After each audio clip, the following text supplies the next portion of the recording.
Nuzzi from Susquehanna, aerospace engineer going to RIT. Brianna Hopon-Otway goes to Harvard University. She's from Eastern, is a biomedical engineer. Francisco Salinas Fiesco, York Country Day, going to Penn State as a mechanical engineer.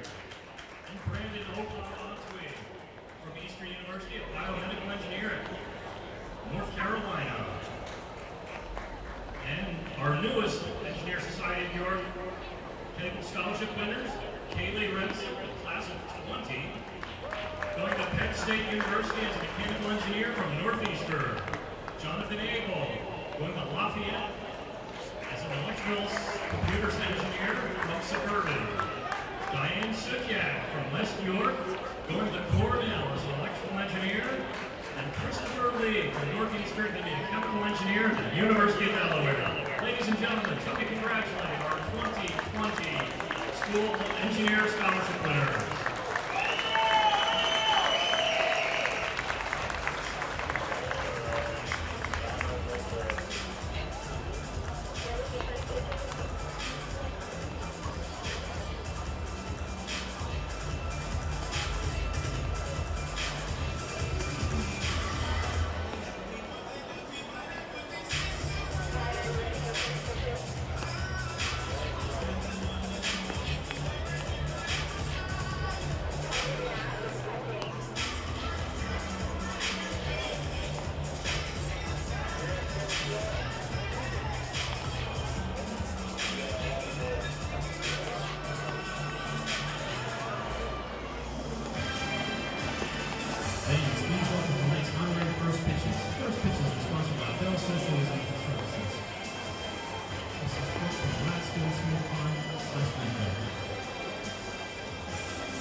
Celebrating his birthday, Jimmy Slinger, throwing his first pitch.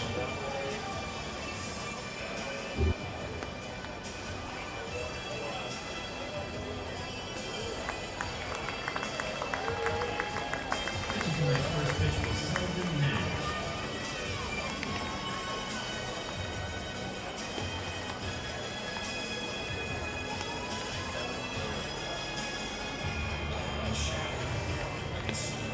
Celebrating his 50th anniversary this year, Dell provides housing, support, living skills, and help train more than 200 people every year here in South Central Pennsylvania for his mental health and mental disability and mental service programs, Dell socialization services, empowering lives every day.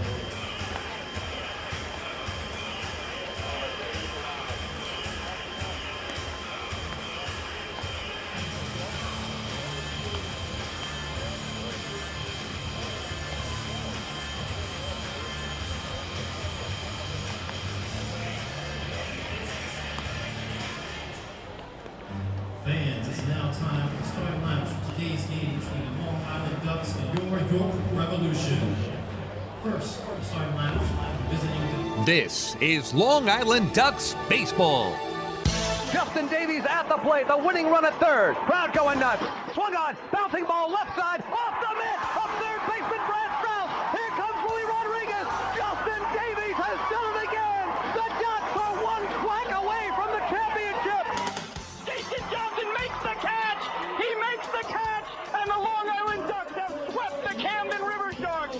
They are the 2004 Atlantic League champions. Line bunts up the third baseline. Esquivel charging in. They're not going to have a play, and the Ducks are the champions of the Atlantic League here in 2012. Going back is Adam Bailey. He settles under it. He makes the catch. Adam Bailey makes the catch. And for a second straight year, the Atlantic League trophy will reside on Long Island. The Ducks are the Atlantic League champions. And now it's time for the Long Island Ducks Northwell Health Southside Hospital pregame show. We are live here at Peoples Bank Park in York, Pennsylvania. It is time once again for Long Island Ducks baseball. And tonight, the Ducks begin a week-long road trip as they head to York, Pennsylvania for the opener of a 3-game series against the York Revolution. Well, good evening, everybody. My name is Michael Pollock. I'll be bringing you the play-by-play for all of tonight's action, and thank you so much for tuning in here live on the Ducks official YouTube channel, youtube.com YouTube.com/DucksBaseball and online as well at liducks.com. Well, for the Ducks, they are able to come into this series on a little bit of a high note as they came up with a much-needed victory in the homestand finale yesterday, 3-2 in walk-off fashion, their third walk-off win of the year, all of which have come against the Lancaster Barnstormers.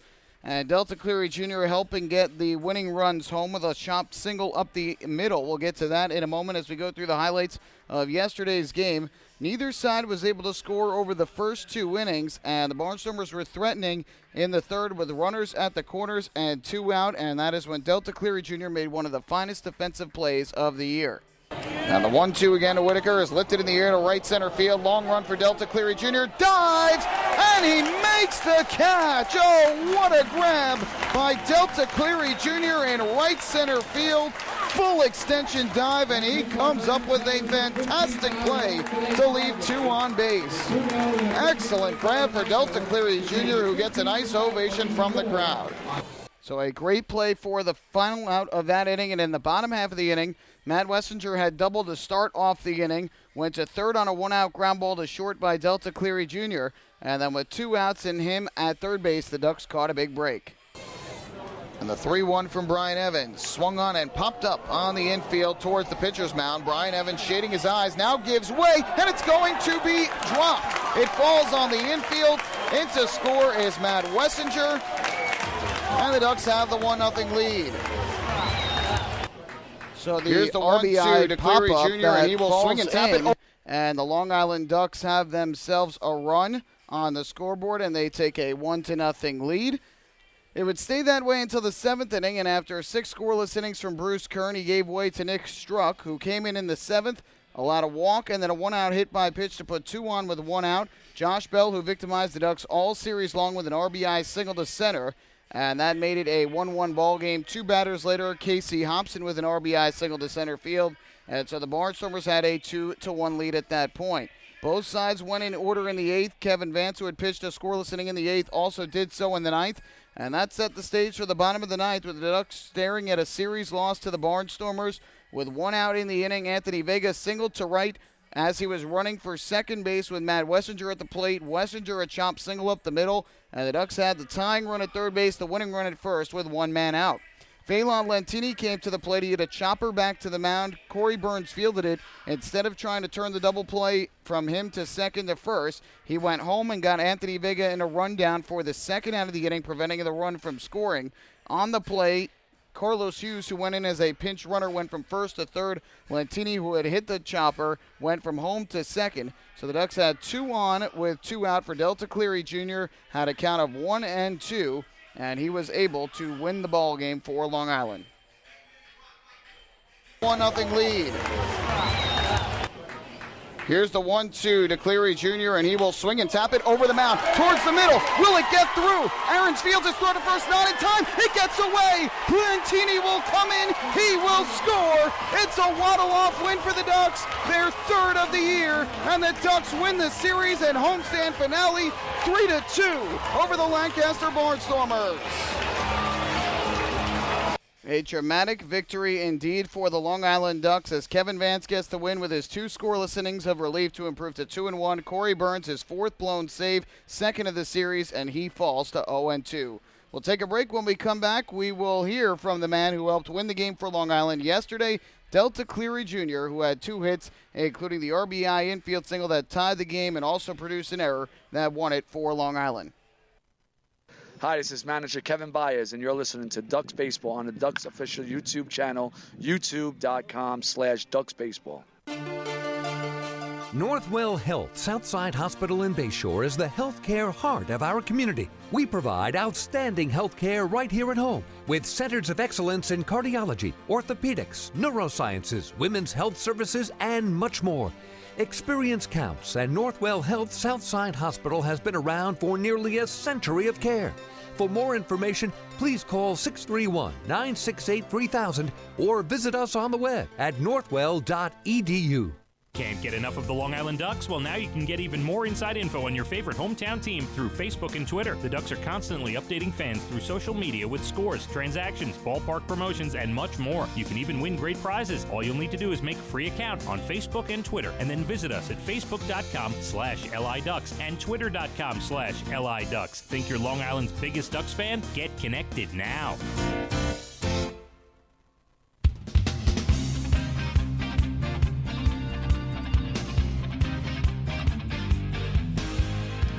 Back here at People's Bank Park as we get ready for tonight's game between the Long Island Ducks and the York Revolution.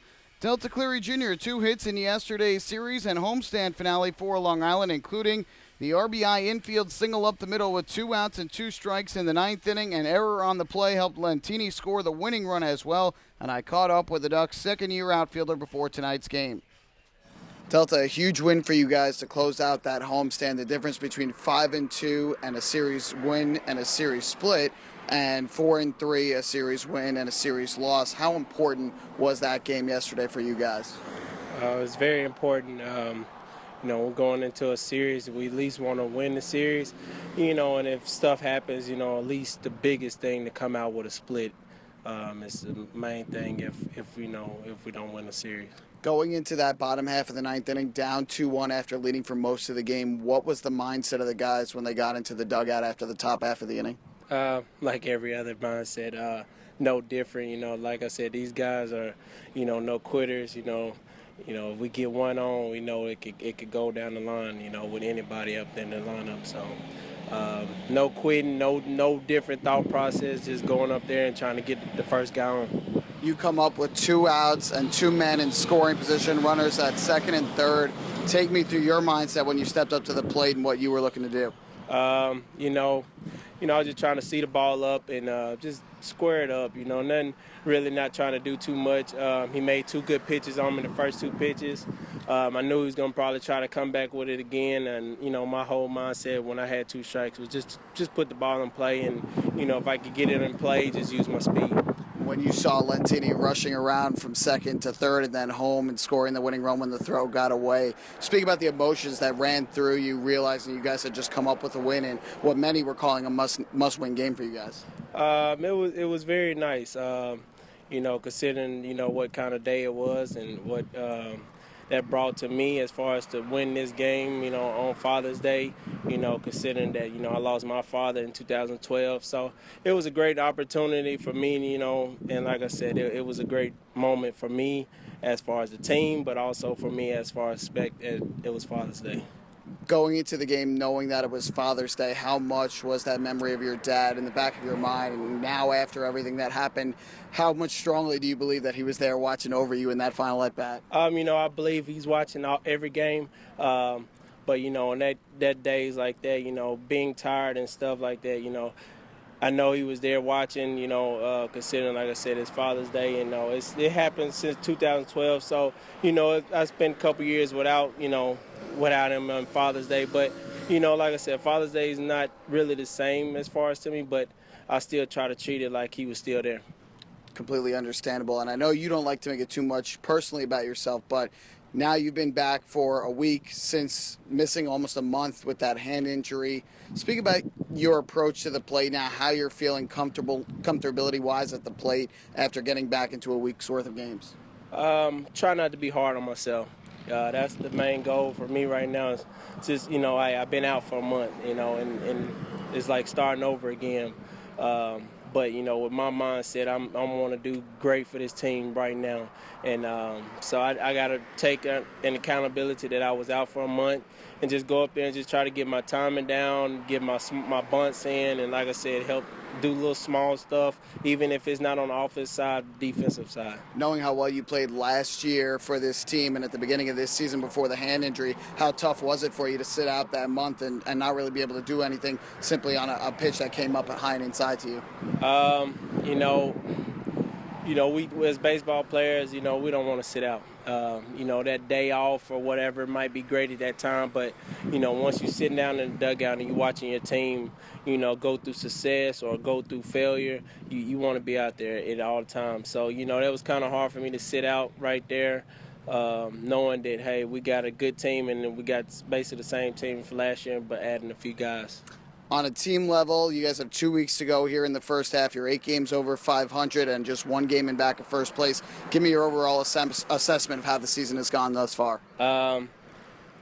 It's been an up and down, but as a team thing, we got to come together and just keep playing Duck baseball. It's play a small ball and just getting the job done, and don't bank off that one guy getting a big hit, or if it's just me or everybody 1 through 9.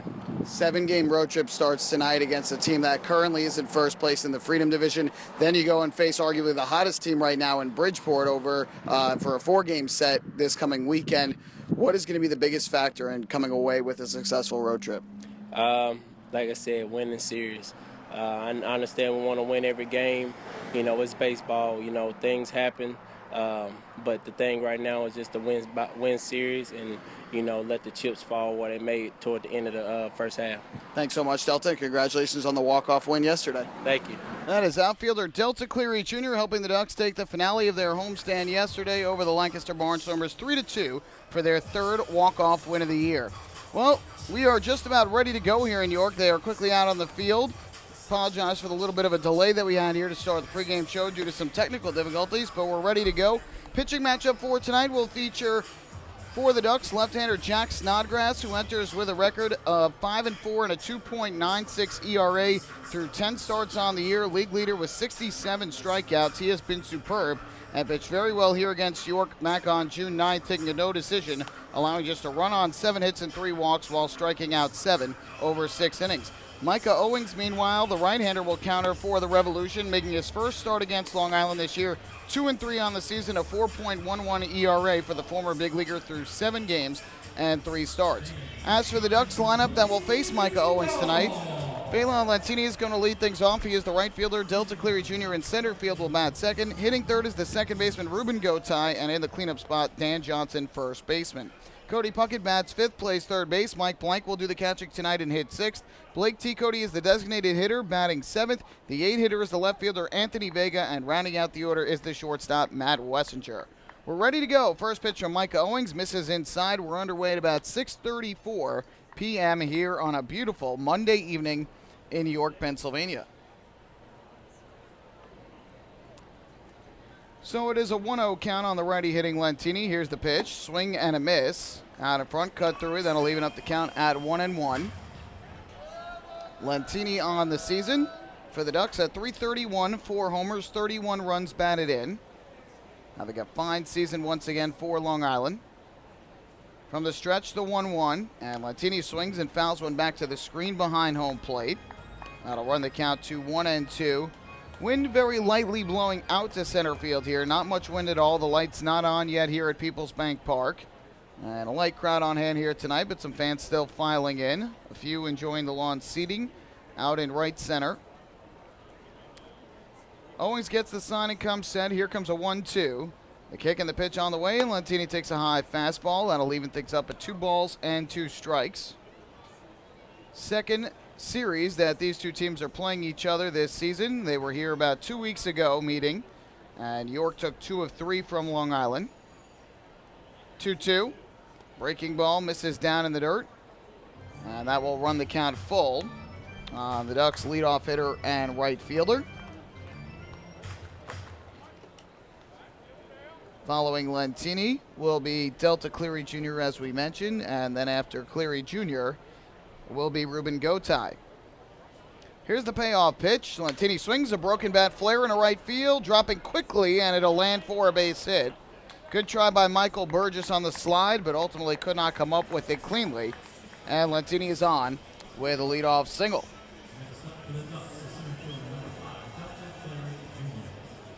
So a good start for Long Island as the leadoff man is on base, and we'll see if Lentini gets put in motion at all. 16 stolen bases this year and has been caught just once. So he has great speed, and Kevin Baez often will like to put him in motion.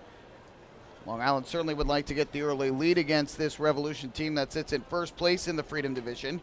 There goes Lentini. First pitch is taken for a strike. The throw down to second base, not in time. Lentini got in just ahead of the tag from the shortstop Josh Wilson. So now his team leading 17th steal in 18 attempts this year. And Lentini also the league leader in stolen base percentage, coming in at .941. So the Ducks immediately get a runner in a scoring position. 1-0, Cleary Jr. squares to bunt, pulls back, takes outside a ball, a throw down to second base. And it's not in time. It handcuffed the shortstop Josh Wilson on a hop. And it looked like for a second it might end up going past him and into center field, but ultimately did not. So the count is now 2-0 on Cleary Jr., who has 5 sacrifice bunts on the season. Pitch on the way, squares again, pushes it to the third base side of home plate. Barehanded by Owings, the long throw, not in time, and Cleary Jr. beats it out. A bunt single for Delta Cleary Jr., and a good start for the Ducks. They have runners at first and third with nobody out. So a little dribbler to the third base side of home plate, perfectly executed bunt by Cleary Jr., and neither the pitcher Owings nor the catcher Tejeda could get to it in time. So over to third base goes Phelan Lentini, and at first base is Delta Cleary Jr. That is going to bring up the number 3 hitter and second baseman Ruben Gotay. So here is Gotay to the plate. He is a switch hitter batting from the left side, and the first pitch to him is a breaking ball taken outside for ball 1. Gotay on the season at .303 for a batting average, 3 homers, 16 runs batted in. Again, this is the first time the Ducks are facing Micah Owings this year. From the stretch, here comes a 1-0. And Gotay takes the high fastball. And is quickly ahead at 2 balls and no strikes. Owings has spent time both as a starter and a reliever, has yet to pitch more than 4 2/3 innings this year. That was a win against Southern Maryland back on May 25th. A former big leaguer who shined both offensively and on the mound. 2-0. Gotay a swing and a miss. Good breaking ball down in the dirt. And cut through by Gotay. That'll run the count to 2 balls and a strike. So the Ducks trying to get the early lead. A runner at third in Lentini, a runner at first. Cleary Jr. with nobody out. Throw over by Owings to first, and Cleary Jr. slides back safely. He too has great speed. He's 8 for 8 in stolen base attempts this year. Tremendous speed from Cleary Jr. We'll see if Kevin Byers tries to get him into scoring position. 2-1. Gotay taking a fastball that hits the inside corner for strike 2. So Owings has battled back from 2-0 to even the count of 2 balls and 2 strikes. Looking for a strikeout here for out number 1 of this top of the first inning. Here's the 2-2. Gotay swings a ground ball to the left side. Fielded by Pounds. He goes to second for 1, onto first, dugout. It's in time for a double play, but Phelan Lentini scores from third. And the Ducks have struck for the game's opening run. They lead it 1-0. So ultimately a 5-4-3 double play, not what Ruben Gotay was looking for. The third baseman Pounds was playing well off the bag with him hitting from the left side, but it does produce a run, even though no RBI for Gotay, and the Ducks have the early lead. So now 2 down and the base is empty, and up to the plate steps the lefty hitting Dan Johnson. First pitch from Mike Owings, and the breaking ball misses outside for ball 1. Johnson now at .222 on the season between the Ducks and the Bluefish. 7 homers, 31 runs batted in. 1-0. That drops in over the inside corner for strike 1. Dan Ratajski is the home plate umpire for tonight's game, with Brian DeBrouwer at first and Brian Miller over at third. 1-1 the count. Here's the pitch. Breaking ball cut on and missed. Chasing down in the zone was Johnson. So he's behind at 1-2, and Owings 1 strike away from avoiding any further trouble here in this first inning. Owings from the belt is 1-2. Johnson fouls it straight back to the screen right in front of us behind home plate. Set just to the third base side of the direct vantage point from behind home plate. So the count remains 1-2 on the former big leaguer Dan Johnson, who was not with the Ducks when they last were here in York. Here a hard ground ball foul down the first base line. Good grab made by a member of the Revolution bullpen. Ducks acquiring Dan Johnson during the off day last Monday, a week ago today, in a trade with the Bluefish. And now getting his first action against the Revs as a member of the flock. 1-2 on the way. Johnson takes a breaking ball that misses downstairs for another ball. That'll even things up at 2 balls and 2 strikes. 1-0 Ducks here in the top of the first inning. Long Island yesterday scored the game's first run, so it's now 2 in a row in which they score the first run of the ball game. And the 2-2. Swing and a miss. Good breaking ball, and Johnson cut through it for strike 3. First strikeout from Owings, and a good job to avoid any further trouble. But the Ducks take the early lead. They get a run on 2 hits, no errors, and leave the bases empty. And after a half inning of play, it is the Ducks 1 and the Revolution coming up to bat. Hey fans, this is outfielder and bench coach Lou Ford, and you're listening to Ducks Baseball on the Ducks official YouTube channel, youtube.com/DucksBaseball. Oh, I love it. The color of my new Nicolot patio is so vibrant. It's unlike anything I've ever seen. You're welcome. I'm just going to go finish that Nicolot walkway now. Make your pavers vivid Nicolot pavers. The best looking, most vibrant pavers with the most 3-color blends in the industry. Featuring Nicolot's exclusive paver shield and color blending technology. With color throughout and guaranteed not to fade. Live life in color with Nicolot. Visit Nicolot.com.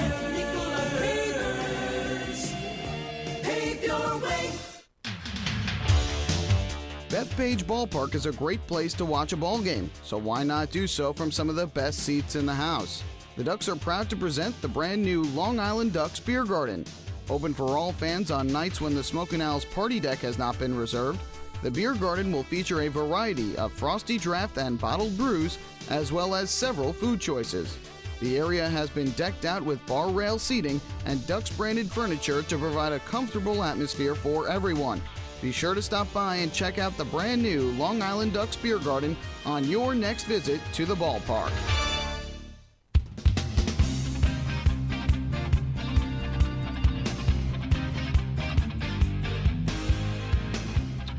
Awaiting as Cannonball Charlie gets set to fire. There it is, and that signals the bottom half of the first inning here at Peoples Bank Park.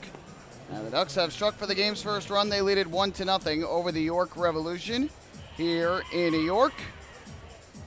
4th meeting of the year between the two teams. Revolution took the first 2. The Ducks swiped the finale of that series about 2 weeks ago here, June 8th, 9th, and 10th. Check that, 7th, 8th, and 9th here at Peoples Bank Park. So Phelan Lentini scoring on the double play gives the Ducks a 1-0 lead. Let's take a look at the Revolution starting lineup for tonight's ball game that will face Ducks left-hander Jack Snodgrass.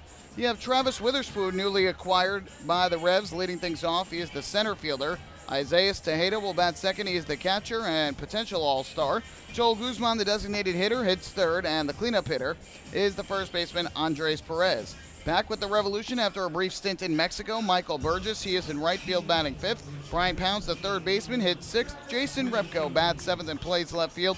The 8 hitter is the shortstop Josh Wilson, and playing second base tonight, batting 9th, is Michael Rocket. So we are about ready to begin the bottom half of the first inning as Jack Snodgrass on the mound, getting ready to take his warm-up tosses. Or take his first pitches of the game, I should say, after completing his warm-up tosses. First pitch to Witherspoon, he squared to bunt but pulled back and took a strike. Good breaking ball from Snodgrass, and the count 0-1. Witherspoon began the year with the Barnstormers, has been acquired by the Revolution in a trade for Kelvin De La Cruz, a lefty pitcher whom the Ducks faced over the weekend. 0-1. That fastball misses outside, even the count at 1 ball and 1 strike. Essentially a need for a need. Revolution were looking for another outfielder. The Barnstormers were looking for a lefty pitcher, and they made the swap. 1-1.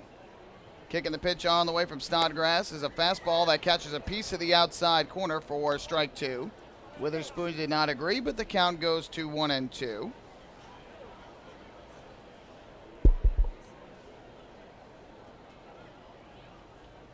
Looking in for the sign, it's Snodgrass, gets the pitch he likes. And the 1-2 on the way is a fastball this time that misses outside. So that will even it up at 2-2. Snodgrass took a no decision here in his start back on June 9th in the Ducks' 3-1 win in the series finale. 2-2. Breaking ball popped up in the air to center field. Drifting to his right, Delta Cleary Jr. has it lined up, and he'll make the catch for the first out of the bottom of the first inning. So with one away, that is going to bring up the catcher, Isaiah Tejeda, who bats in the number 2 spot. And Tejeda has definitely had himself a fine season. We will see if he gets an all-star nod. I think it would be a crime for him not to get one with the way that he has hit thus far for the Revolution this year. An all-star game coming up in about 3 weeks at Clipper Magazine Stadium in Lancaster, Pennsylvania, which is just about a half hour east of here. On a good day with no traffic, could probably get there in about 25 minutes. First pitch, Tejeda crushes one foul down the left field line. Pitch that came inside, looked like a fastball from Snodgrass. Tejeda got the bat extended, but was out in front. So the count goes to 0-1. Tejeda batting .347 on the season for this York Revolution team. That average is leading the Atlantic League among active players. Lou Ford is 1 point higher at .348, but has been on the disabled list for a while. 0-1, breaking ball cut on and missed. And now 0-2 on the righty swinging Tejeda.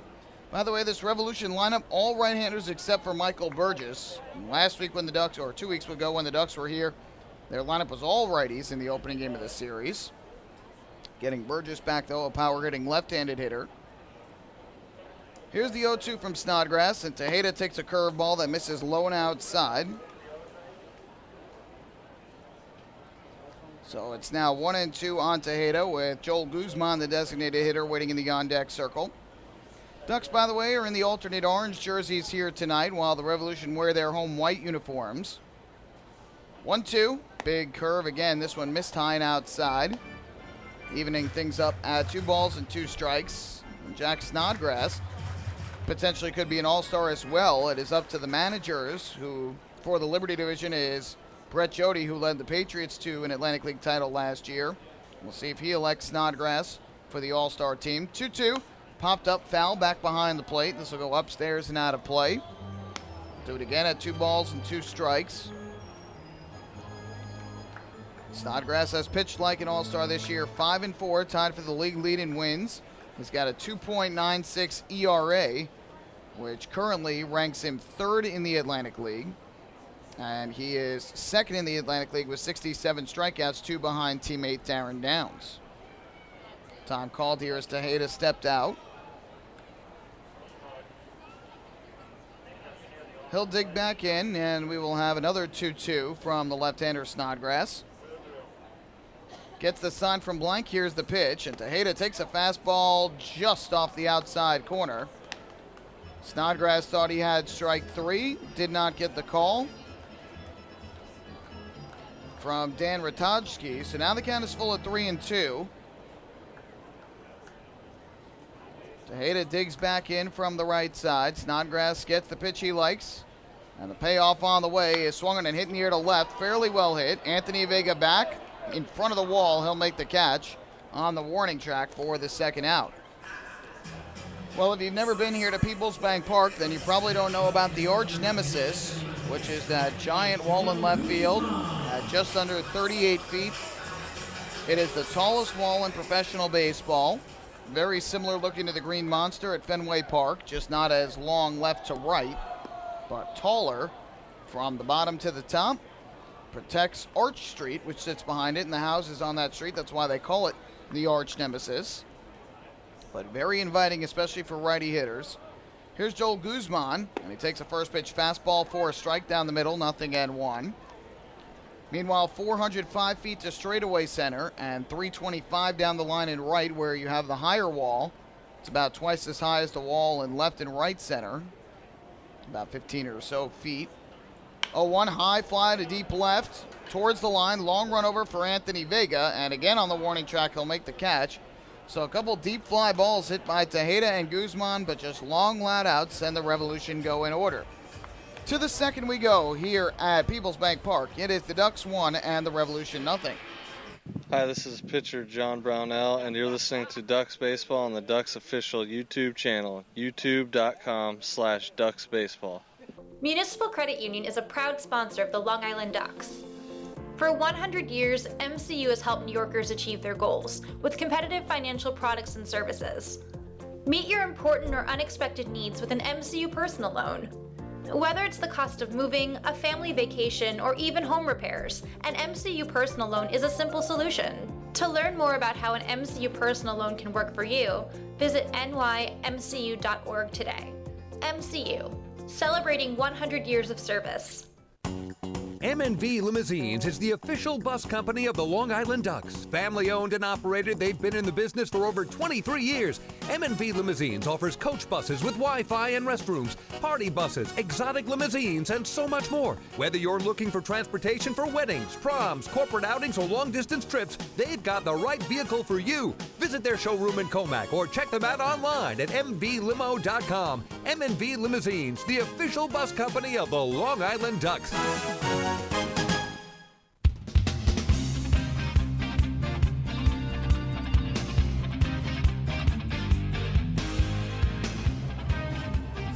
To the second inning we go here at People's Bank Park. Long Island Ducks and the York Revolution are in a 1-0 game in favor of the Ducks. Ducks and Municipal Credit Union have teamed up again this season to present the Walks with a Purpose promotion. Every time a Long Island Ducks player walks, Municipal Credit Union will make a donation to the Quacker Jack Foundation. Municipal Credit Union serving members since 1916. So we go to the top of inning number 2 with the Ducks in front on the double play ball hit into by Ruben Gotay back in the first inning. And as we head to the second, it'll be Cody Puckett leading off, followed by Mike Blank and then Blake T. Cody. First pitch on the way from Micah Owings is a fastball strike over the outside corner. Cody Puckett at .288 on the season for Long Island, 5 home runs and 29 runs batted in. Owings works out of this stretch, and the 0-1 is a slider that misses lone outside. So that'll even things up at 1 ball and 1 strike.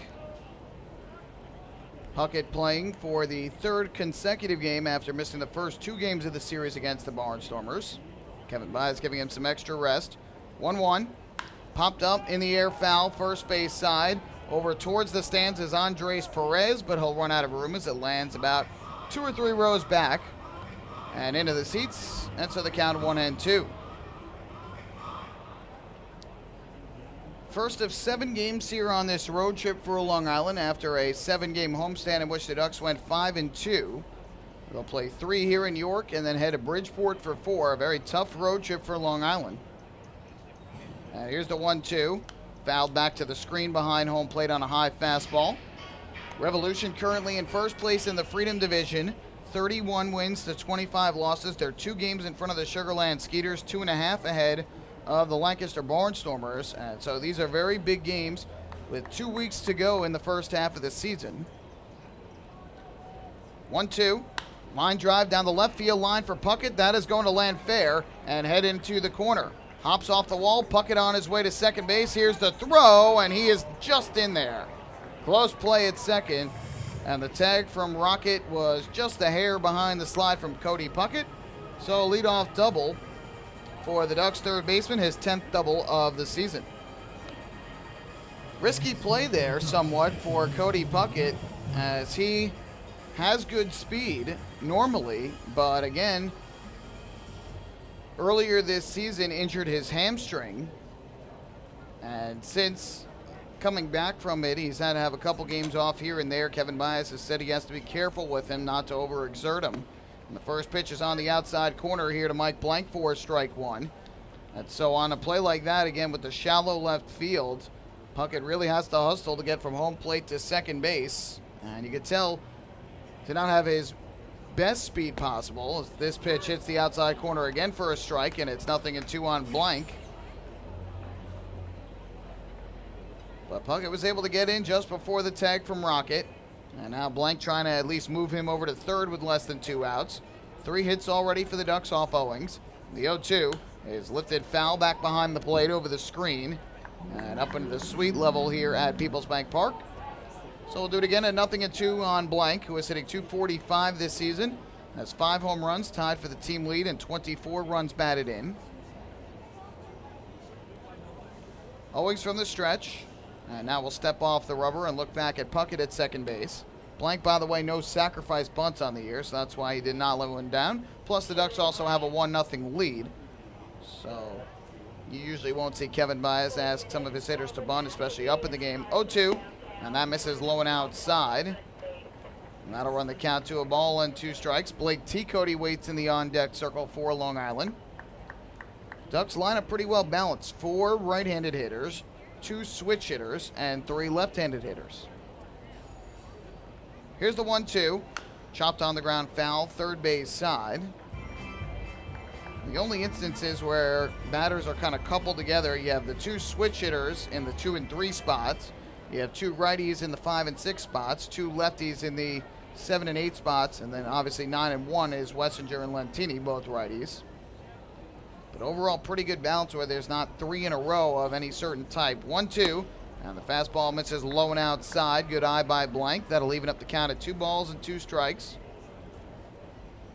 So we talked about the Revolution being a strong opponent. Bridgeport, you look at their record and you say, well, they're not a tough team at 24-32, but they are 7-3 in their last 10 games. 2-2 is grounded foul again to the third base side, right off the facing of the Ducks dugout. Do it again at 2 balls and 2 strikes. So Bridgeport has been playing very good baseball of late as Tejeda goes out for a quick chat with Owings. And the home plate umpire, Dan Ratajski, has a couple words too with Owings, but that was it.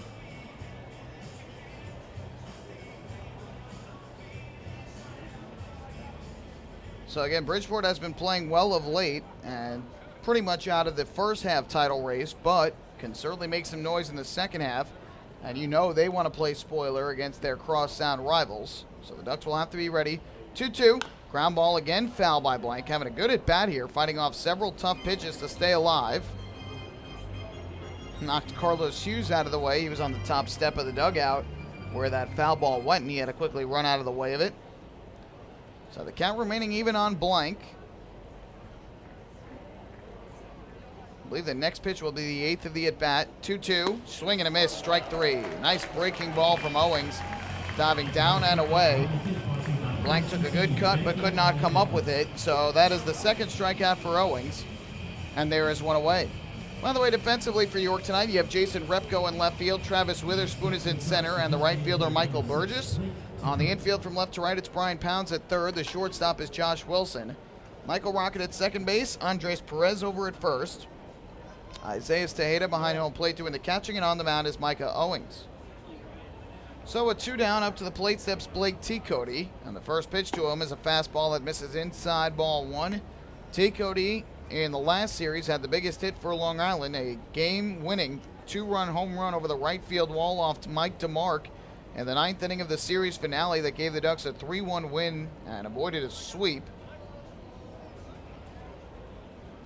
1-0. And he takes a breaking ball here from Owings down low. Looked like a changeup.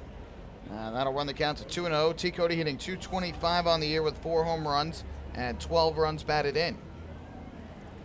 Ducks have the 1-0 lead as we play in the top of the second inning. Puckett leads from second with 1 out. And the 2-0. Ground ball hit to the right side, right along the line. It's a fair ball. Picked up by the first baseman Perez. He flips to the pitcher, Owings covering. Blake T. Cody thought it was a foul ball. And now as he comes back towards home plate, having a couple words with Dan Ratajski, the home plate umpire. So T. Cody retired on the 3-1 putout. Kevin Baez is also coming down from third base to talk with Ratajski on that ground ball. So with 2 away, that is going to leave it up to the left fielder Anthony Vega. Cody Puckett went to third on the play. So here is Anthony Vega to the plate. That is the home plate umpire's call in that situation. The first base umpire is over by second base with the runner at second and the potential for a runner to steal third. First pitch on the way, Vega swing and a miss, out in front of an off-speed pitch, and the count 0-1. So the home plate umpire, who can quickly look out right along the line, has the best view of it. And Ratajski signaled a fair ball. 0-1 on the way, and Vega taking inside, came close to catching him on the jersey, but it missed. 1-1. Vega has played well this year. He's hitting .287 for Long Island, 2 home runs, 26 runs batted in. Owings comes set. Here's the 1-1. Breaking ball taken low by Vega, who was also tied with Ruben Gotay for the team lead in walks with 18 on the year. The count goes to 2-1. Cody Puckett leads from third. Pitch on the way, and Vega will take a breaking ball again, low and outside, ball 3. Matt Wessinger, who has been playing well of late, waits in the on-deck circle for Long Island.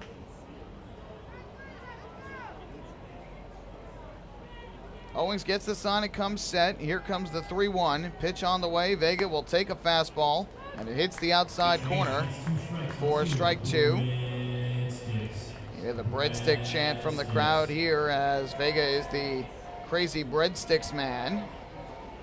The Little Caesars crazy breadsticks man for tonight's game. 3-2, and that's high and inside, ball 4. So Vega works at his 19th walk of the season. First walk drawn by a Duck here this evening. And it's a Municipal Credit Union walk with a purpose. Every time a Long Island Ducks batter walks, the Quackerjack Foundation wins. So it is now Puckett at third, Vega at first.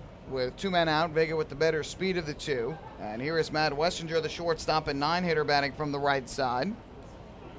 First pitch is on the way, and Wessinger swings and misses at a good fastball over the outside edge for strike 1.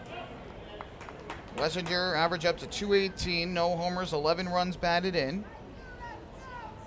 Trying to extend this 1-0 Ducks lead. From the stretch, here's the 0-1. Owings kicks and fires, a pitch out. Nothing doing though. And that'll even the count at 1-1. Vega has good speed over at first base. 11 steals this year, second most on the team. He's done that in 13 attempts. See if Kevin Byers puts him in motion. 1-1. And Wessinger taking a strike over the inside corner. Looked like a fastball. He had raised the hands, thinking that it was going to be too far inside, but it did catch a piece of the corner for a strike. And it's now 1-2 on the Ducks shortstop. Owings shakes off Tejeda. Now he's ready to go. Pitch on the way. Runner from first goes, and Wessinger fouls this one back behind the plate. Hits off the facing of the Swede level. We'll do it again at 1-2. Hit and run was on there. And it's Kevin Byers hoping that Wessinger was able to put it in play and get Vega from first to third. Do it again at 1-2 strikes. Kicking the pitch on the way. Vega goes again, and Wessinger swings and misses for strike 3, cutting through a fastball down low. Strikeout number 3 for Owings, and the Ducks unable to add to the lead. No runs on 1 hit and 1 walk, 2 men left on base. To the bottom half of the second inning we go. Ducks still in front, 1-0. Hi, this is shortstop Dan Lyons. You can follow me on Twitter at @TheDannyLyons, and you're listening to Ducks Baseball on the Ducks official YouTube channel, youtube.com/DucksBaseball. Hey, PSEG Long Island customers. Want to learn how to save on your electric bill? Here's one way. You can save up to $100 each year by simply replacing 10 incandescent bulbs with CFL or LED bulbs. Want to save even more? Take our online home energy survey. It's free. It takes just 10 minutes to complete, and it may save you hundreds more. Find out about our energy efficiency programs at www.pseglyny.com/savemoney. Have your birthday at the ballpark this season and celebrate with the Flock. Kona Ice birthday party packages with the Long Island Ducks are now available. Each package includes 10 box seats, a commemorative birthday t-shirt and autographed baseball, a pizza and Kona Ice party in the Hebrew National Picnic area, and so much more.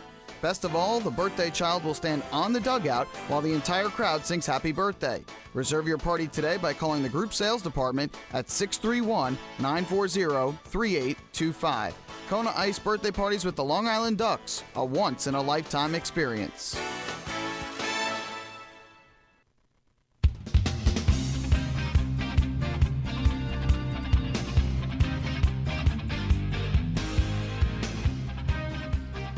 To the bottom of the second inning we go as the Long Island Ducks have a 1-0 lead over the York Revolution, To the bottom of the second inning, it's time for the Ducks Health Report, which is brought to you by Island Shore Physical Therapy, the official therapist of the Long Island Ducks.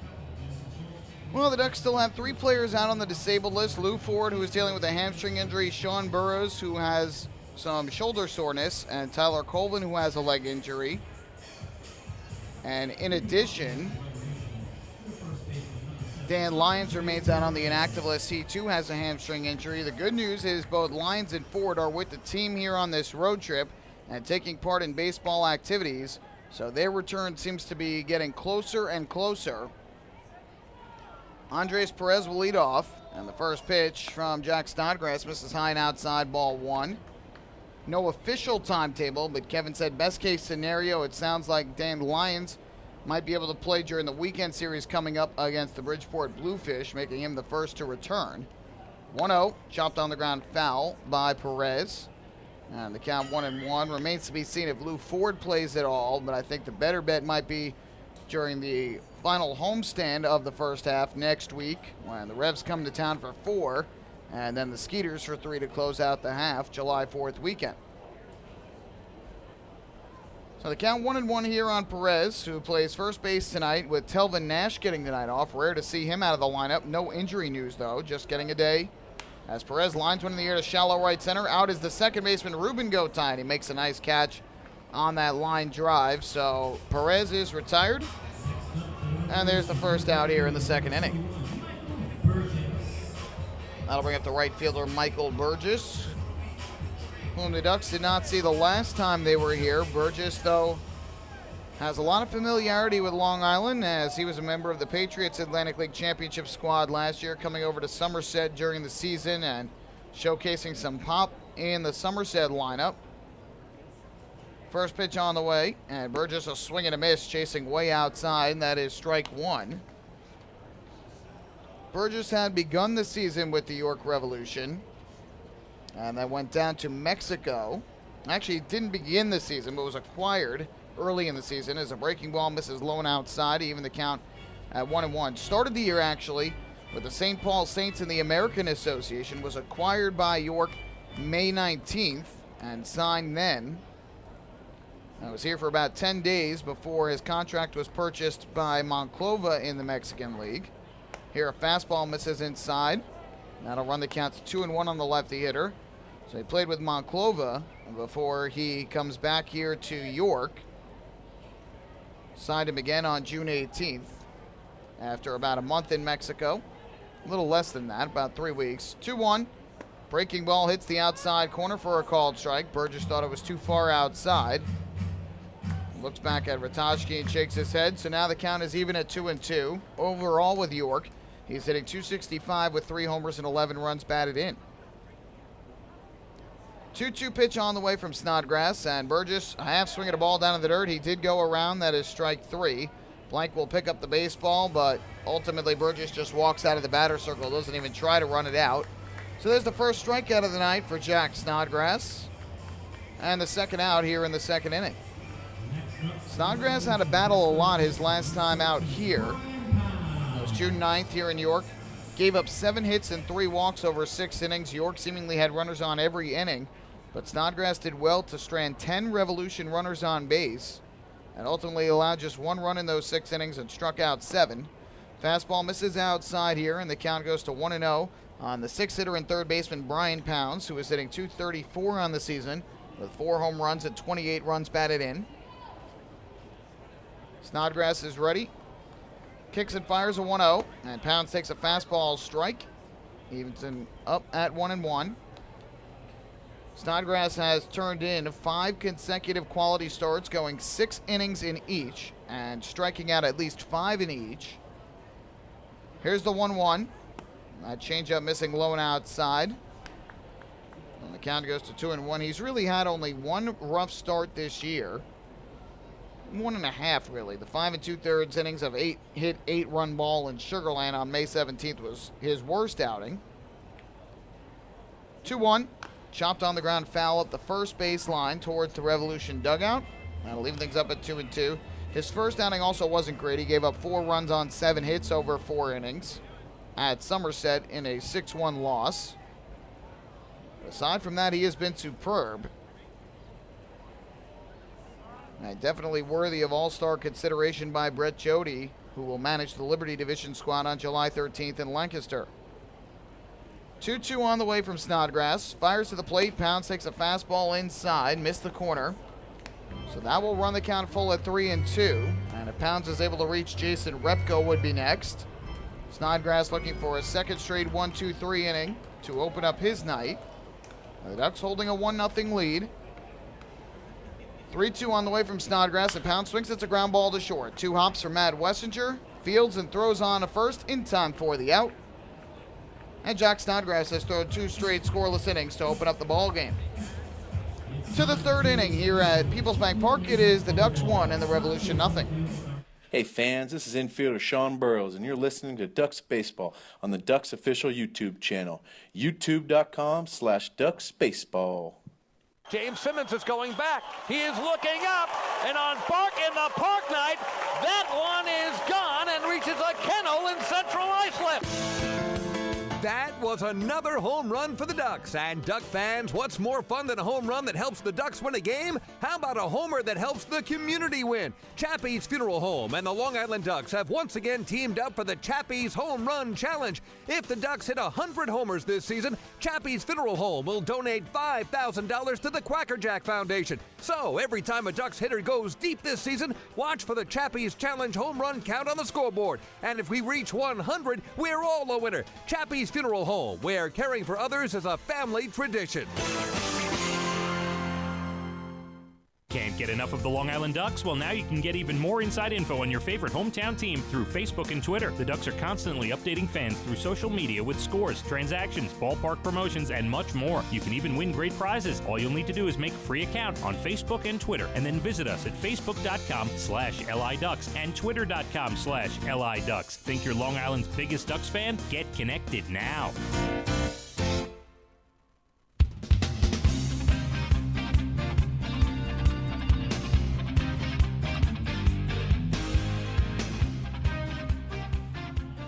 Well, we head to the 3rd inning with the Ducks on top of the Revolution by a count of 1-0. Michael Pollock here bringing you all the action. Thank you so much for tuning in here on the Ducks official YouTube channel, youtube.com/DucksBaseball, and online as well at liducks.com.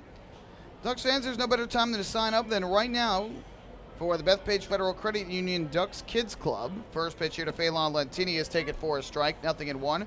Children 14 and under can become members and receive exciting gifts, unique merchandise, and experiences that only come with being a member.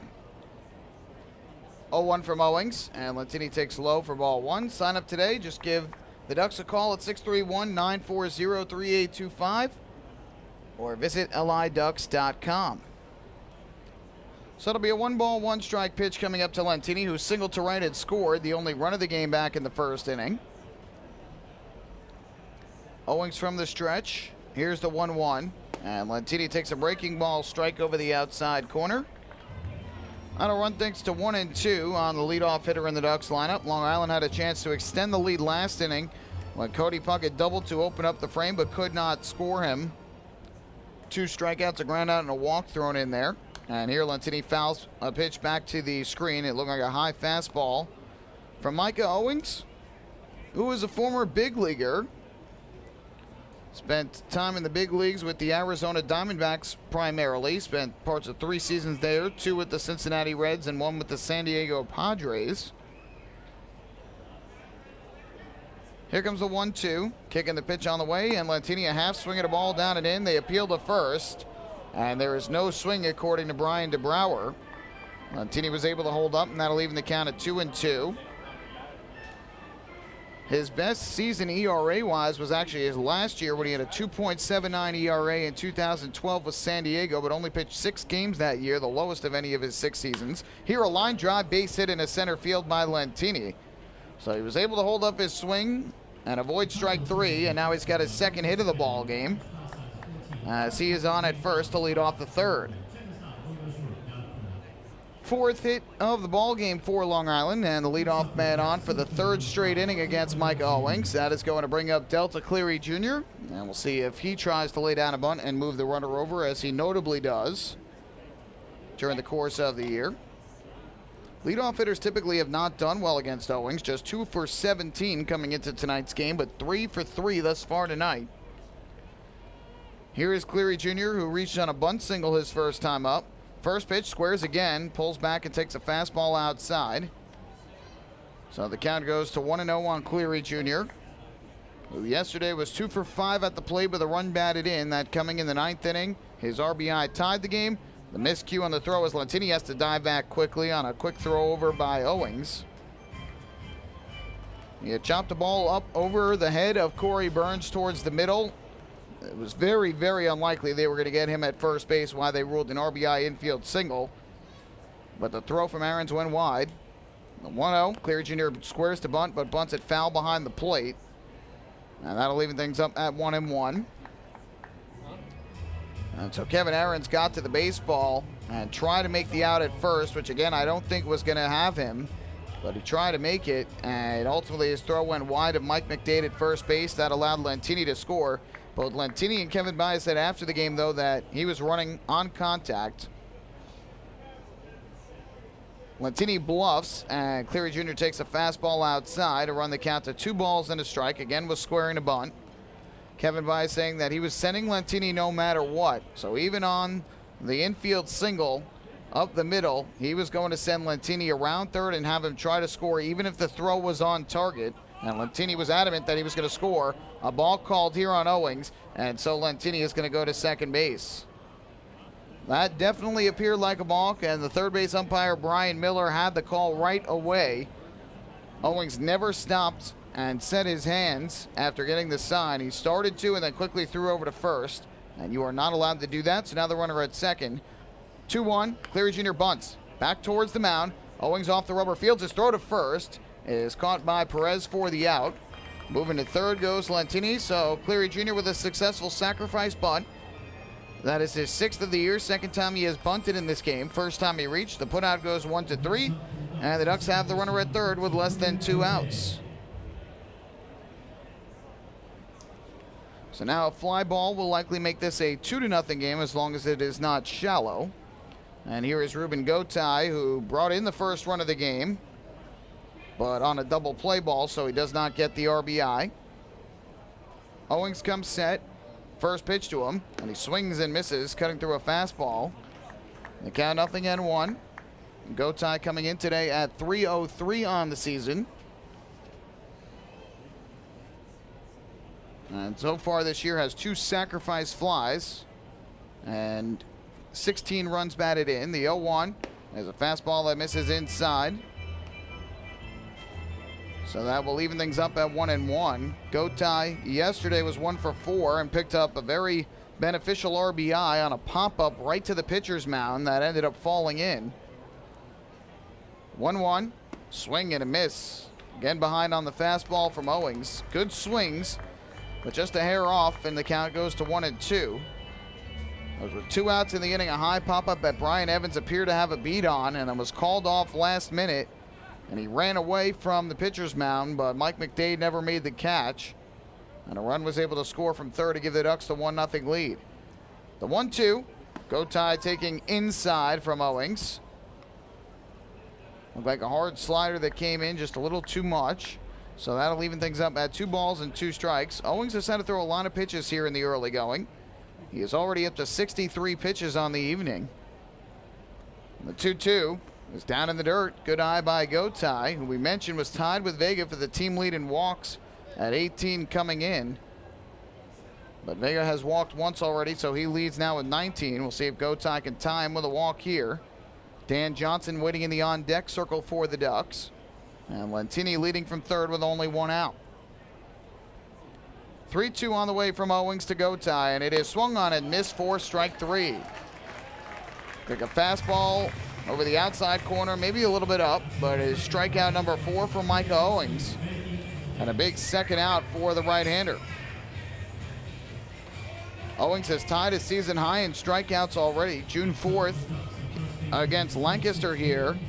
Took the loss in a 5-0 defeat, allowed just 1 run over 3 innings and struck out 4. He did walk 3 that day. But now tied for a season high. Here's Johnson. On the first pitch, breaking ball misses outside, 1-0. Johnson was a strikeout victim his first time up, and we'll see if he can find his way on base. And try and get Lentini home from third. The 1-0 on the way from Owings. And Johnson takes a high and inside fastball under the hands. It's 2-0. Yesterday, Johnson was 1 for 3 at the plate with a walk, something he has done 8 times already since joining the Ducks. 2-0 on the way, good hitter's count. Takes the breaking ball, just caught a piece of the outside corner for a strike.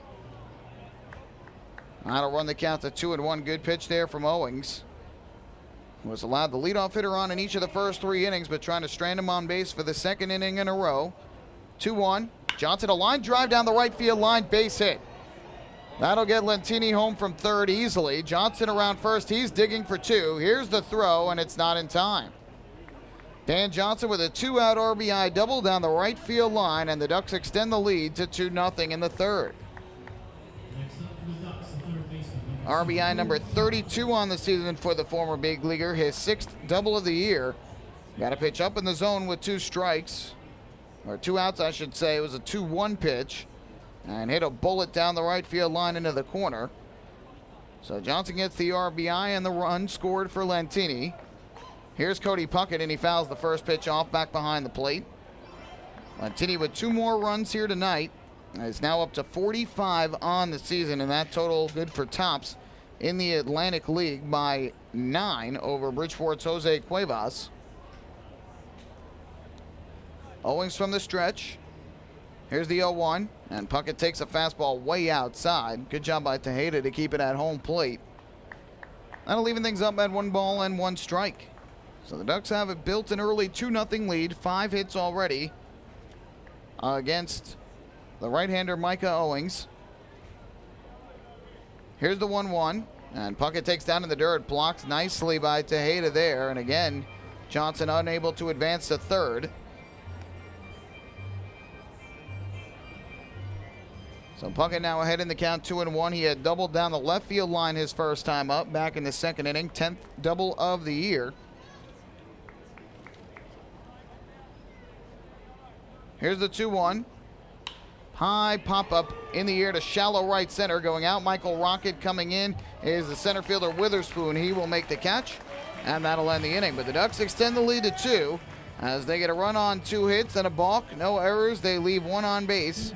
Through 2.5, it is Long Island 2 and York nothing. Hey, fan, this is outfielder Delta Cleary Jr., and you're listening to Ducks Baseball on the Ducks official YouTube channel, youtube.com/DucksBaseball. Long Island's Ford Giant is bigger and better than ever. Sayville Ford celebrating the grand opening of their new state-of-the-art showroom featuring enclosed service drives, luxurious customer lounge, and a larger selection to choose from. Get giant savings on hundreds of new and used vehicles in stock. Sayville Ford's grand opening celebration is going on now. Visit SayvilleFord.com or download the Sayville Ford app today to learn more about Sayville Ford's grand opening savings. Call 631-589-4800 today. Baseball fans, the Long Island Ducks mobile app has officially arrived. Powered by Clear Vision Apps, it's your one-stop shop for all things Ducks baseball. Buy tickets straight from your mobile device. Receive game status updates with push notifications. Check out up-to-the-minute news and scores and interact with the Ducks on social media. Best of all, it's free. Download the Ducks mobile app today by visiting the App Store on your Apple-powered device or Google Play on your Android-powered device. The Long Island Ducks mobile app, with you wherever you flock to.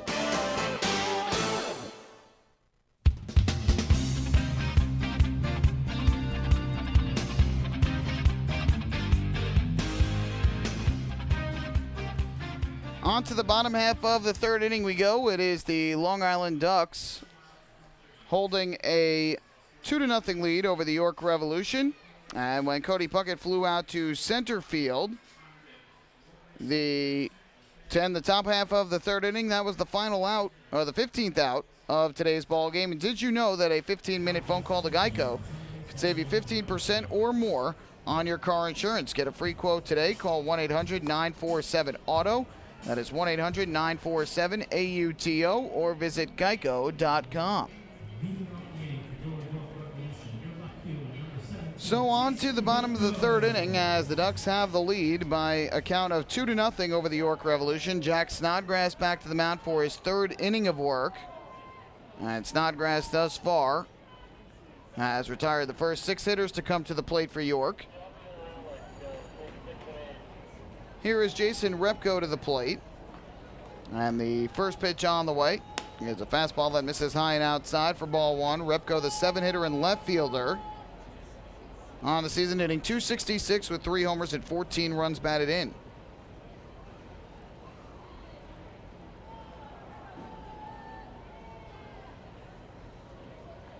Here comes the 1-0, and that is taken outside for a ball. That runs the count to 2 balls and no strikes. Repko on the year at .266, as we mentioned. Typically was hitting in the top spot of the order, but now hitting in the 7th spot. Here it's a high drive in the air to deep left center field. Back goes Anthony Vega at the warning track. He looks up, and you can forget it. A line drive that just clears the wall in left center field for a solo home run. The 4th of the year for Jason Repko. First batter of the ball game to reach for York, and they lead it 1-0. Cannon goes off here in York to celebrate the home run. RBI number 15 for Repko. It just barely got out over that wall in left center. A line drive. Vega looked like he was going to have to play it off the wall, but ultimately was able to get out for the home run. And so the Revolution are on the scoreboard and have closed to within 1.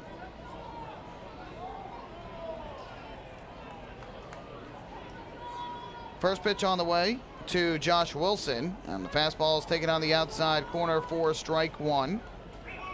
Wilson at .268 on the year. He's got 4 homers and 12 runs batted in.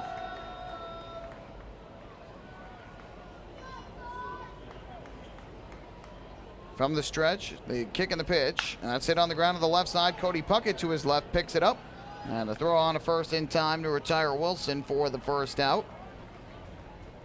The home run for Repko is the 58th home run of the year for the York Revolution. That is tops in the Atlantic League, 8 more than the Skeeters, who come into today's action with 50. And typically you see the Barnstormers leading the league. They have 45 this year, and York's lineup built on power, and they've got some big boppers in, and their biggest, Telvin Nash, not even in the lineup today. First pitch here to Michael Rocket. He swings and it's a ground ball right back to the mound. Snodgrass picks it up, jogs to first, and will underhand flip it to Johnson for the out. So Rocket retired on 1 pitch. He had come in hitting .271 on the season. And with 2 away, that is going to leave it up to the leadoff hitter in the lineup, Travis Witherspoon. So here is Witherspoon to the plate. As Witherspoon will bat from the right side. He had flown out to center his first time up back in the opening inning. From the windup, here is the first pitch, and Witherspoon takes a fastball low and outside. It's 1-0. Again, Witherspoon coming to the Revolution, from the Barnstormers in a trade back on Thursday in exchange for left-hander Kelvin De La Cruz, who defeated the Ducks in Game 2 of Saturday's doubleheader on Long Island. 1-0 is a swing and a miss. Witherspoon way out in front. It's 1-1. Brings some speed to the lineup of the Revolution. He's got 8 steals this year in 11 attempts. And was hitting pretty well. Average now at .272 on the year. Here's the 1-1. Swing and a miss. Witherspoon way out in front. Good changeup from Snodgrass as he tries to retire 3 in a row after the leadoff home run.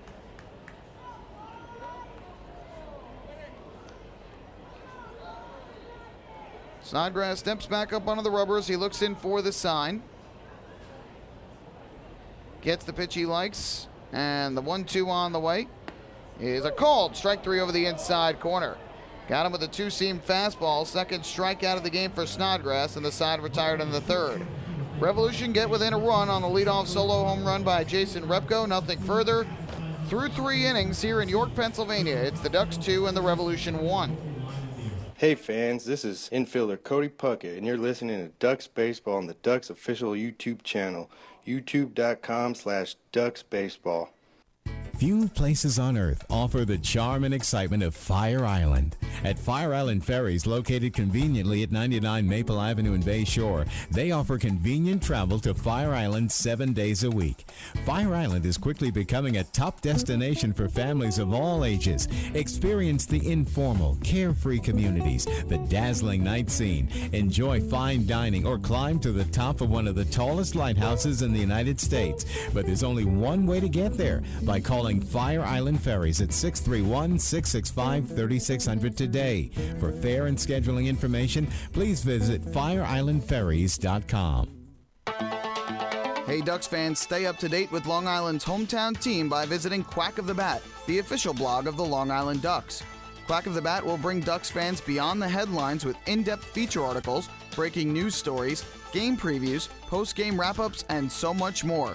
Interact with the team during the entire season through quotes directly from the players and coaches, as well as exclusive video clips and photos. Check out the blog today at quackofthebat.wordpress.com. Quack of the Bat, the official blog of the Long Island Ducks.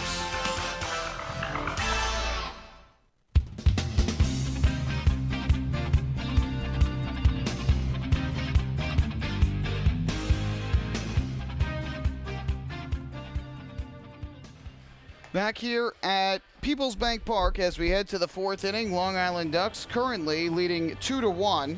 They had a 2-0 lead. It's been trimmed to 1 on the Jason Repko home run. First of 3 here in York. We head to the fourth, and it is time for tonight's fourth inning trivia, where we test your knowledge of the Long Island Ducks, the Atlantic League, and baseball as a whole. Tonight's question is going to revolve around Micah Owings, the starting pitcher for the York Revolution, a former big leaguer, was very notably known for what he did at the plate in his major league career. First pitch on the way, and Mike Blank will take a strike from Owings over the outside corner, 0-1. And one of his best games offensively came in his rookie season of 2007. It was against the Atlanta Braves when he had 4 hits, including 2 home runs. 0-1 is a broken bat pop-up in the air to shallow left. Going out is the shortstop, Josh Wilson. He makes the call. He'll make the catch. And Blank retired for the second time tonight. There's the first out. So against the Braves, August 18, 2007, 4 hits, 4 runs, 6 RBIs. First pitcher ever to do that in the same game. He had 2 home runs. And did it while he was a member of the Arizona Diamondbacks. The question, which Atlanta Braves pitcher gave up both of his home runs that day? We'll let you think about it, and we'll give you the answer in the bottom half of the inning. High fly ball to deep center field here by Blake T. Cody, but playable for Travis Witherspoon. Under it makes the catch, and 2 quick outs for the Ducks here against Owings in the top of the 4th inning. If you're joining us on the official YouTube channel and you think you know the answer, leave a comment in the comment section. And we'll give you a special shout out on here if you have the right answer. Again, who was the pitcher for the Atlanta Braves that gave up both of Mike Owings' home runs in that game on August 18, 2007? First pitch is in for a strike to Anthony Vega, and the count goes to 0-1. Vega, the left fielder, a walk his first time up back in the second inning, his 19th of the season, leading the Ducks in that category. Owings from the stretch, the 0-1, and Vega swings. It's a weak ground ball at the first base side, but it is a foul ball. Apparently Vega got it off his foot. It went into fair territory. Vega yesterday was 1 for 3 with a walk and also picked up his 11th steal of the season. So the count goes to 0-2 on the lefty swinging Vega. As Owings tries to work his first 1-2-3 inning of this ball game. 0-2 on the way from the right-hander, and Vega will swing and miss at a high fastball for strike 3. New season high in strikeouts for Micah Owings, and for the fans here, some breadsticks from Little Caesars. Ducks go in order. We go to the bottom of the 4th, 2-1 in favor of Long Island. Hey fans, this is pitcher Darren Downs, and you're listening to Ducks Baseball on the Ducks official YouTube channel, youtube.com/DucksBaseball. Hey, Ducks fans, the official hotel of the Long Island Ducks is the Upsky Long Island Hotel in Hauppauge. It's centrally located on the north shore of Long Island and offers a home away from home for both business and leisure guests. The Upsky Long Island Hotel features an indoor pool, 24-hour business center, a fitness center, and complimentary Wi-Fi in all guest rooms. Enjoy the contemporary American cuisine at the Fountain Grill restaurant or grab a quick bite to eat at Cafe Pronto. Best of all, it's only minutes from Bethpage Ballpark. The Upsky Long Island Hotel, the official hotel of the Long Island Ducks. Call 231-1100 today. That's 631-231-1100. Family fun every time. Beautiful evening for baseball. Big action every time. He reaches up, it's gone! Great value every time. And the Ducks have won it 7-1. The Ducks schedule is loaded with new promotions this season, and with an average ticket price of just $10 and free parking, there is no better value on Long Island. For game times and tickets, visit liducks.com. Long Island Ducks baseball. Good times every time.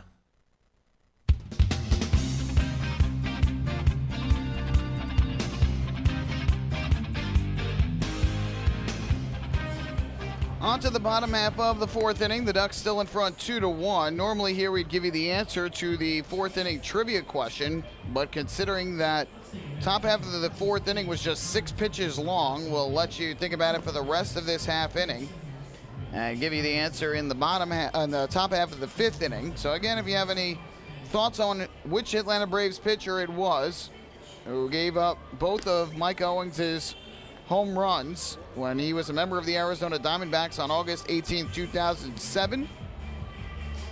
We will let you think about it and give you the answer in the top of the fifth inning. If you think you know the answer, leave us a comment on our official YouTube channel, exactly where you're listening to the game tonight. We'll give you a special shout out on the air if you indeed have it right. So to the bottom of the fourth inning, where Isaiah Tejeda, the catcher and 2-hitter, will lead things off, followed by Joel Guzman and Andres Perez, the dangerous 2, 3, and 4 combo for this Revolution team. And now Tejeda asks for time as Snodgrass was not ready to go. Or he was not ready to go against Snodgrass. So now Tejeda digs back in. And the first pitch of this bottom of the fourth inning is a breaking ball dealt for a strike. The count 0-1 through 3 innings. Snodgrass has thrown a total of 38 pitches, 24 for strikes. Been pretty efficient thus far in the ball game. Something he was not his last time here, and that's why he only managed the last 6 innings and was getting into jams left and right. Here only one base runner has reached against him, and here Tejeda takes a breaking ball low and outside. That'll even things up at 1-1. Tejeda with a fly out to left field his last time up. That was in the first inning, a deep fly ball that was caught right in front of the wall, just to the right of the arch nemesis. A little bit further would have been a home run.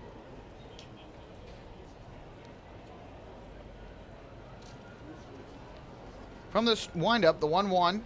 Broken bat, pop up in the air to shallow center. Long run in for Delta Cleary Jr. He dives and he makes another fantastic catch. Oh, Delta Cleary Jr. in the third inning yesterday made an unbelievable diving grab, full extension to rob Josh Whitaker of an RBI, likely extra base hit. And here tonight, robs Isaiah Tejeda of a leadoff single with a fantastic tumbling grab in center for the first out. Boy, is he playing some great defense since coming back into the lineup for the Ducks. So 1 out, base is empty. Here is Joel Guzman, the DH, to the plate as he bats from the right side. First pitch from Snodgrass, and the breaking ball drops in for a strike to Guzman, and it's 0-1. Guzman a fly out to deep left field his first time up, caught on the warning track in front of the arch nemesis by Anthony Vega. 0-1. And Snodgrass tried to zip a fastball over the outside corner, but Guzman took and it just missed outside. Evens up the count at 1-1. Another beautiful night for baseball. It's a little bit on the humid side. 1-1. Ground ball hit to third. Couple hops for Cody Puckett. Fields and throws across the diamond in time to retire Guzman. And quickly 2 away for the Revolution. on 6 pitches here in the bottom of the 4th inning. Lights appear to slowly be coming on here in York. Just a few lights on each of the light towers right now. Most of the field is now in shadow. I think, too, because the clouds are partially blocking the sun. So Tejeda and Guzman now 0 for 2 each. And here is Andres Perez, who lined out to shallow right, caught by the second baseman Ruben Gotay back in the 2nd inning. First pitch, and Snodgrass deals a strike over the outside corner, 0-1. Perez came in hitting .288 on the season. Definitely worthy of all-star consideration. And yesterday was 1 for 4 with a run batted in York's 9-3 loss to Bridgeport here at this ballpark. 0-1, chopped on the ground foul back behind the plate. And the count goes to 0-2. Bridgeport coming in for a 3-game series, and they took 2 of 3 from York. They lost the opener 6-4. But Bridgeport came back with 7-2 win and a 9-3 win on Saturday and Sunday, respectively. Bluefish playing very well of late. We mentioned 7-3 in their last 10 games. The 0-2, breaking ball swung on and missed, strike 3. Excellent pitch from Jack Snodgrass, who retakes the lead in the Atlantic League in strikeouts, his 70th of the season. Revolution go in order to the 5th inning here at Peoples Bank Park. It's the Ducks 2 and the Revolution 1. Hey fans, this is pitcher Bobby Blevins, and you're listening to Ducks Baseball on the Ducks official YouTube channel, youtube.com/DucksBaseball. Oh, I love it. The color of my new Nicolat patio is so vibrant. It's unlike anything I've ever seen. You're welcome. I'm just going to go finish that Nicolak walkway now. Make your pavers vivid Nicolak pavers. The best looking, most vibrant pavers with the most 3-color blends in the industry. Featuring Nicolak's exclusive paver shield and color blending technology. With color throughout and guaranteed not to fade. Live life in color with Nicolak. Visit Nicolak.com. Pave your way. Enjoy the ultimate VIP fan experience at Bethpage Ballpark this season by taking in a Ducks game from the exclusive Trout Town Fan Can. Presented by Roscoe Beer Company, the Fan Can is available for rental at all Ducks home games. It features 12 Dream Seat theater-style padded seats, beverage holders, an air-conditioned atmosphere, and an incredible view of the game. Packages are now available with food and beverage included. To reserve your Fan Can outing today, call the Ducks Group Sales Department at 631-940-3825. The Trout Town Fan Can at Bethpage Ballpark. Your VIP experience awaits.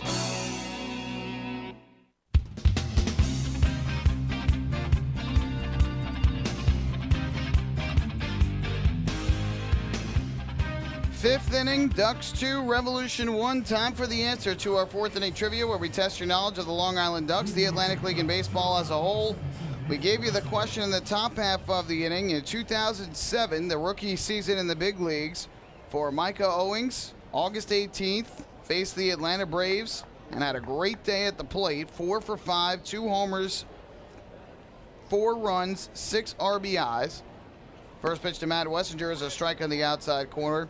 Became the first pitcher ever with 4 hits, 4 runs, and 6 RBIs in the same game.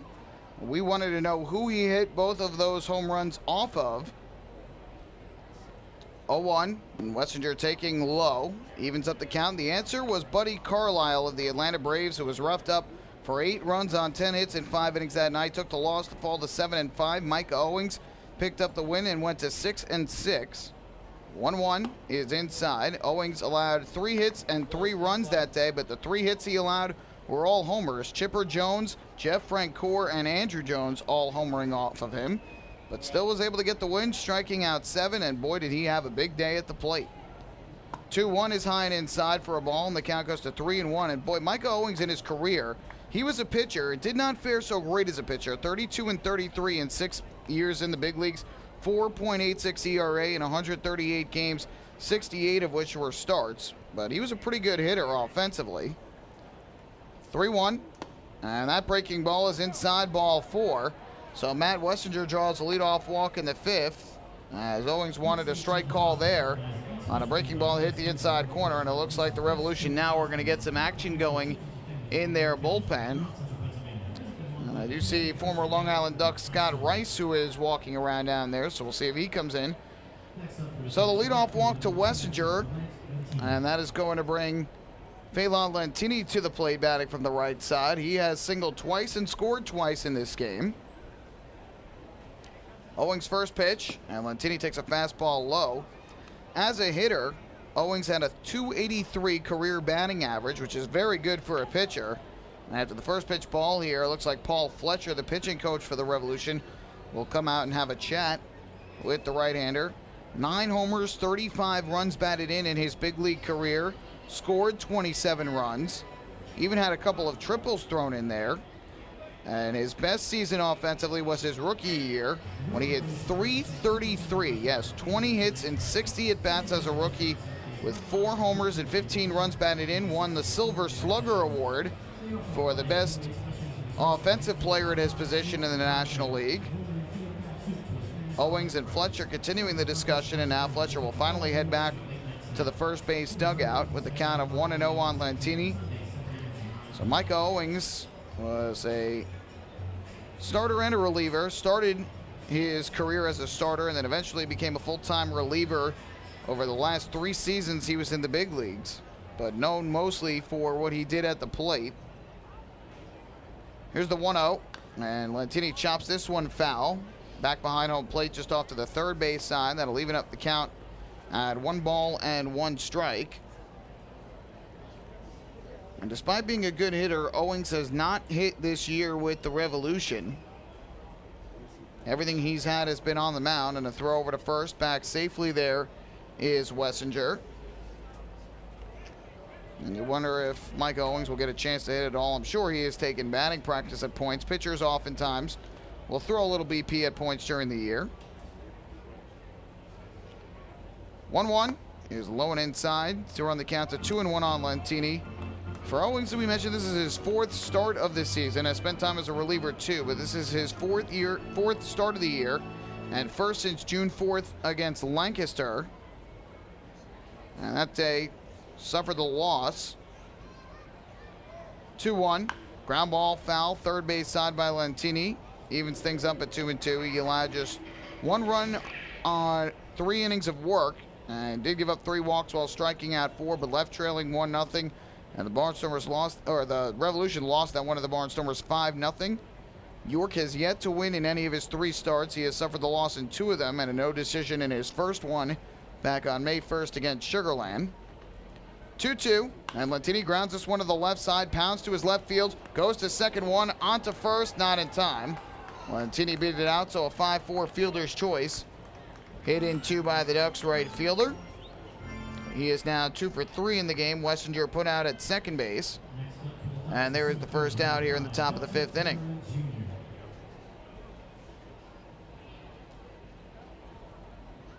Owings' worst start was against Southern Maryland on the road May 8th, the middle of his 3 starts.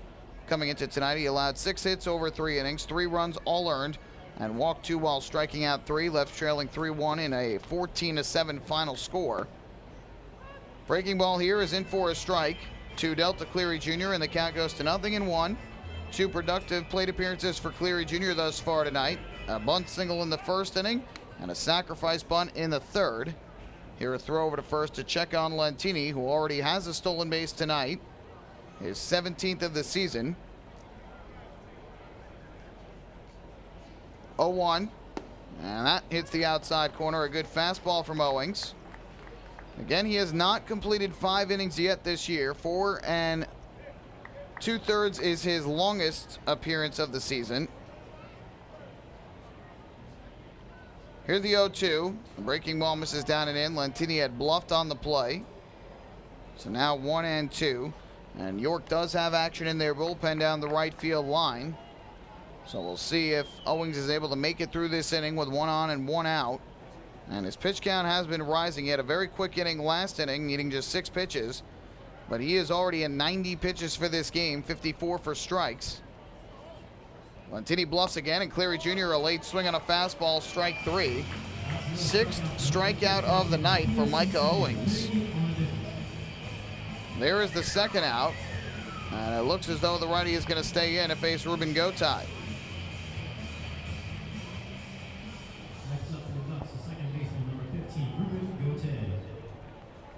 So here is Gotay to the plate. 0 for 2 with a double play ground out and a strikeout tonight. The double play did bring in a run, although he doesn't get credit for the RBI. Lentini leads at first with 2 down, and the first pitch coming from Owings to Gotay is a fastball that misses outside. The fans here thought that was a strike, but that appeared pretty far off the outside corner. So the count 1-0 on Gotay. Ducks with a 2-1 lead, out hitting the Revolution 5-1 at this point of the ball game. 1-0, and Gotay taking high and outside on an off-speed pitch. So a good hitter's count here for the former big leaguer. Gotay yesterday for Long Island, 1 for 4 with the RBI. Finished the series against the Barnstormers 6 for 15 with 2 runs batted in and a pair of walks as well. Lentini leads at first. There he goes for second. 2-0 is taken low. The throw down to second, not in time. Another stolen base for Lentini, who has 2 tonight. And he is now 18 of 19 on the season. Boy, it seems almost automatic every time he takes off for second base that he is going to make it. Now the count 3-0. First base is open. But Dan Johnson waiting on deck, had an RBI double with 2 outs last time up, and here Owings delivers a strike. Gotay taking all the way, now 3-1. Good hitter's count here for Gotay. So we'll see what he can do here at 3-1 as the Ducks will try and get their 2-run lead back. Owings gets the pitch from Tejeda. Lentini takes his lead at second. And now Owings will step off and go through the signs again with his catcher. I believe who is ever warming down the right field line appears to be ready. And if Gotay reaches with Dan Johnson waiting on deck, probably this would be Owings' last batter. 3-1. Gotay swings and pops it up. Right to the shortstop, Josh Wilson. Camps under it, makes the grab, and Owings has his longest outing of the year as Gotay pops to short to end the threat in the 5th. No runs, no hits, a walk, and a runner left in scoring position for the Ducks. We're halfway through here on this Monday night. Ducks still lead it by a count of 2-1. Hey fans, this is catcher Mike Blank, and you're listening to Ducks Baseball on Ducks official YouTube channel, youtube.com/DucksBaseball. Municipal Credit Union is a proud sponsor of the Long Island Ducks.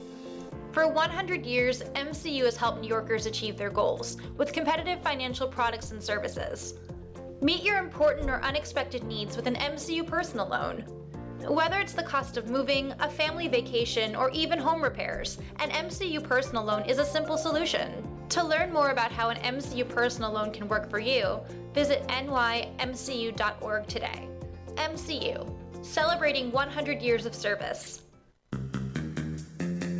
Take your group out to the ball game this season and enjoy all the fun of Ducks baseball at discounted prices with the picnic area, luxury suites, the Smokin' Owls party deck, the Trout Town fan can, and so much more. Bringing your group to the game will be an unforgettable experience. The Ducks even offer opportunities to sing the national anthem, serve as the Ridgewood Savings Bank color guard, be the Nickalock Dream Team, put on a pregame performance, or shag fly balls during Ducks batting practice. To book your outing today, call 631-940-3825 and ask for the group sales department. Long Island Ducks baseball. Good times every time.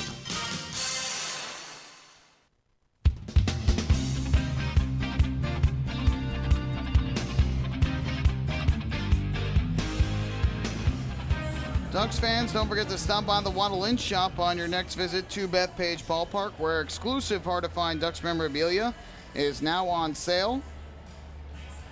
Proceeds benefit the Quacker Jack Foundation, the charitable arm of the Long Island Ducks. So we head to the bottom half of the 5th inning. Now the Ducks still in front by a count of 2-1.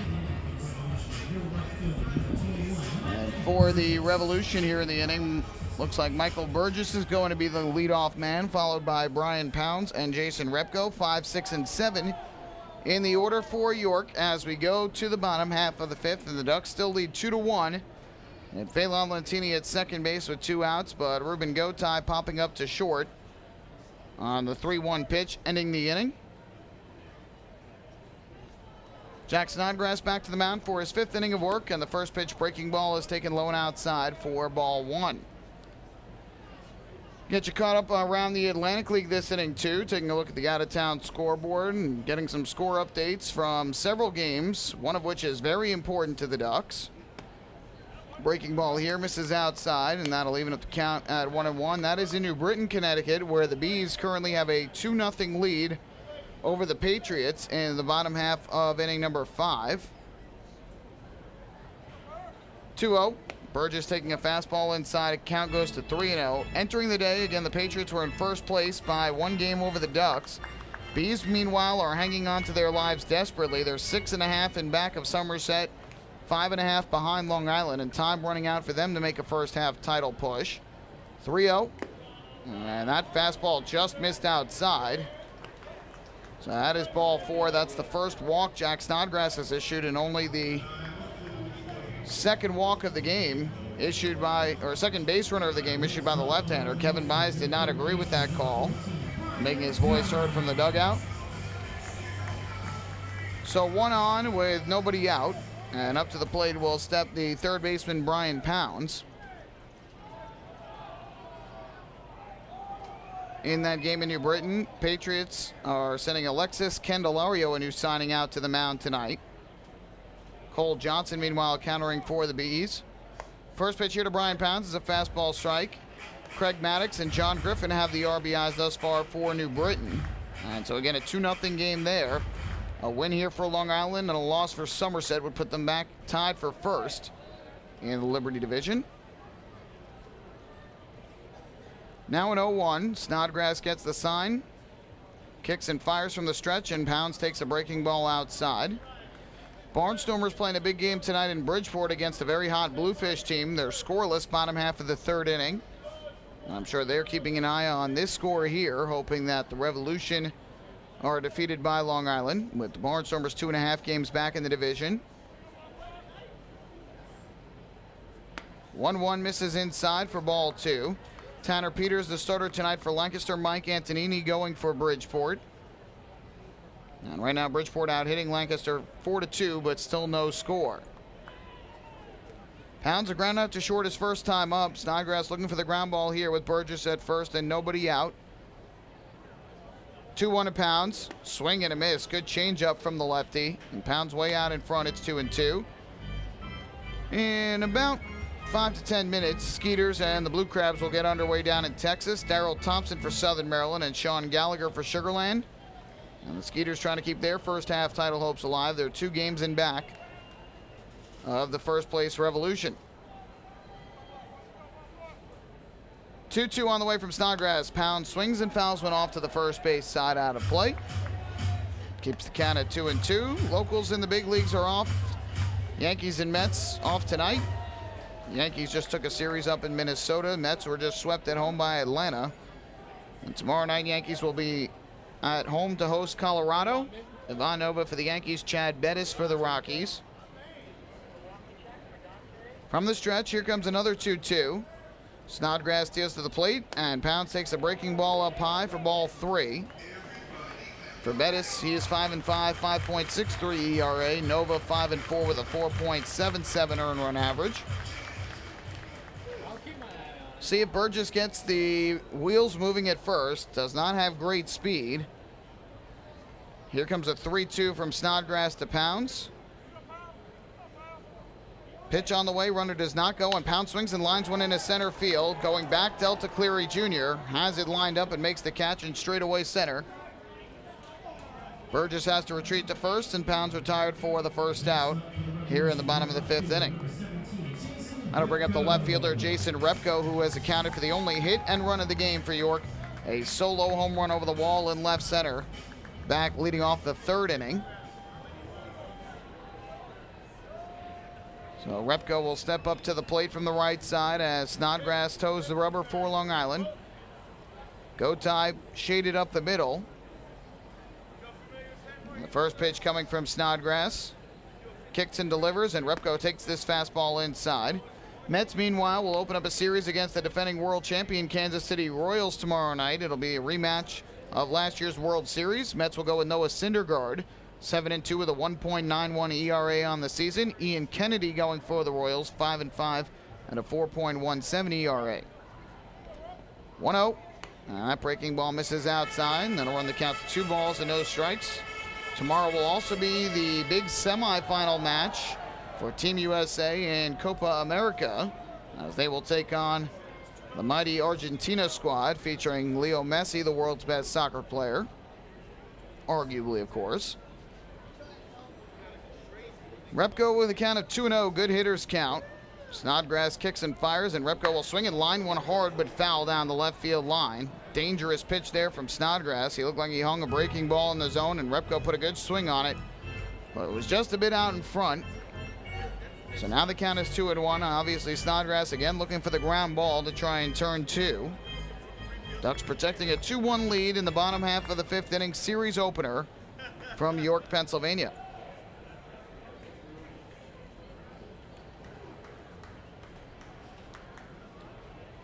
Snodgrass gets the sign and comes set.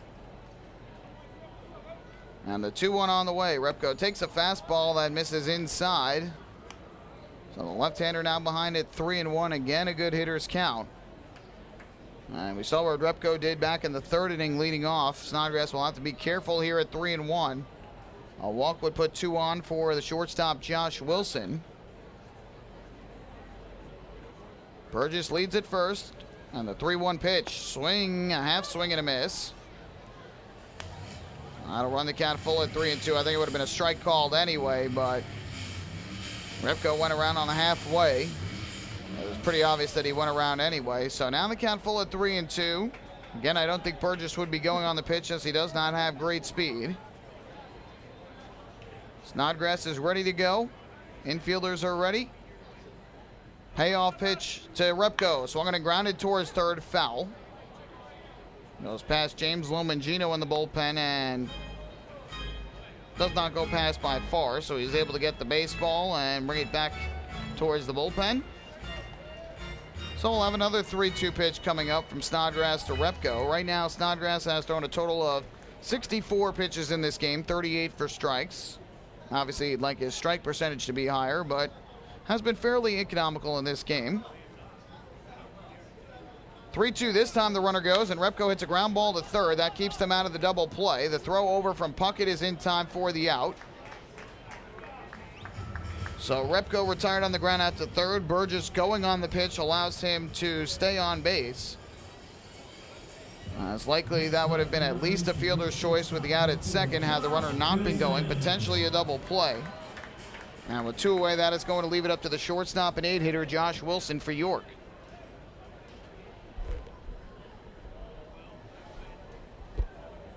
So the Ducks still in front by a count of 2-1. Wilson will step back to the area at home plate, and he has grounded to third in his only at bat of the game. Back in inning number 3, Snodgrass stepped off the rubber, wants to go through the signs again.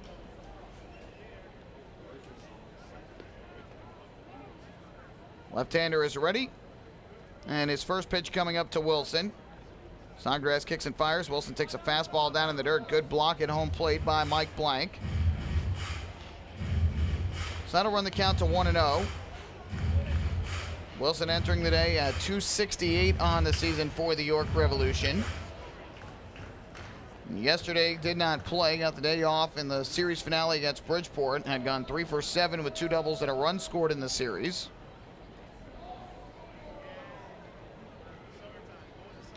Michael Burgess leads at second base with 2 out.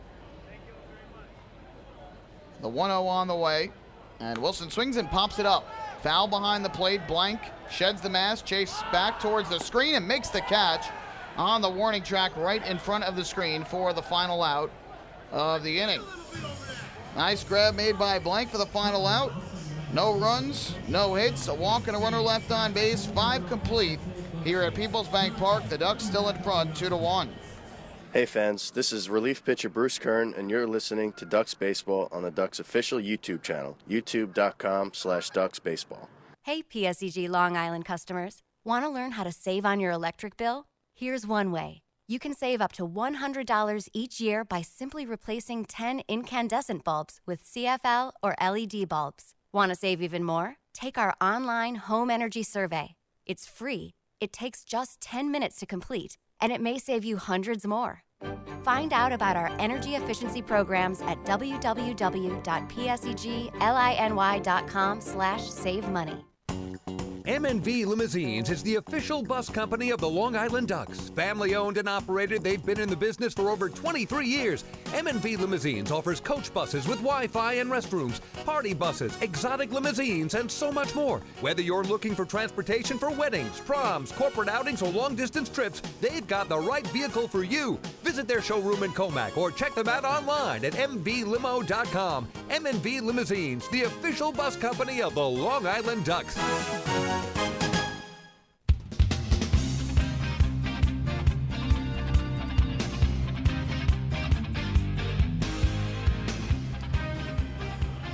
To the 6th inning here at Peoples Bank Park. Long Island Ducks lead it by a count of 2-1.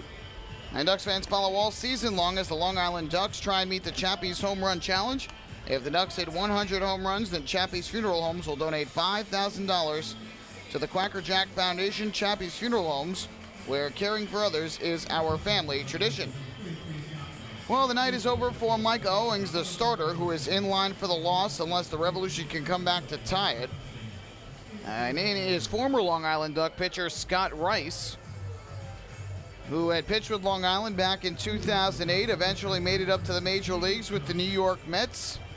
Now recently signed by the York Revolution. He is back here in a team that he once called home. And it will be Dan Johnson, Cody Puckett, and Mike Blank due up in the inning. Nobody else warming up, so this isn't just a lefty-lefty one-time deal. Rice in to pitch the 6th. First offering on the way, and Rice misses low and inside with a fastball, and the count goes to 1-0. We'll get you the final line in a bit on Micah Owings.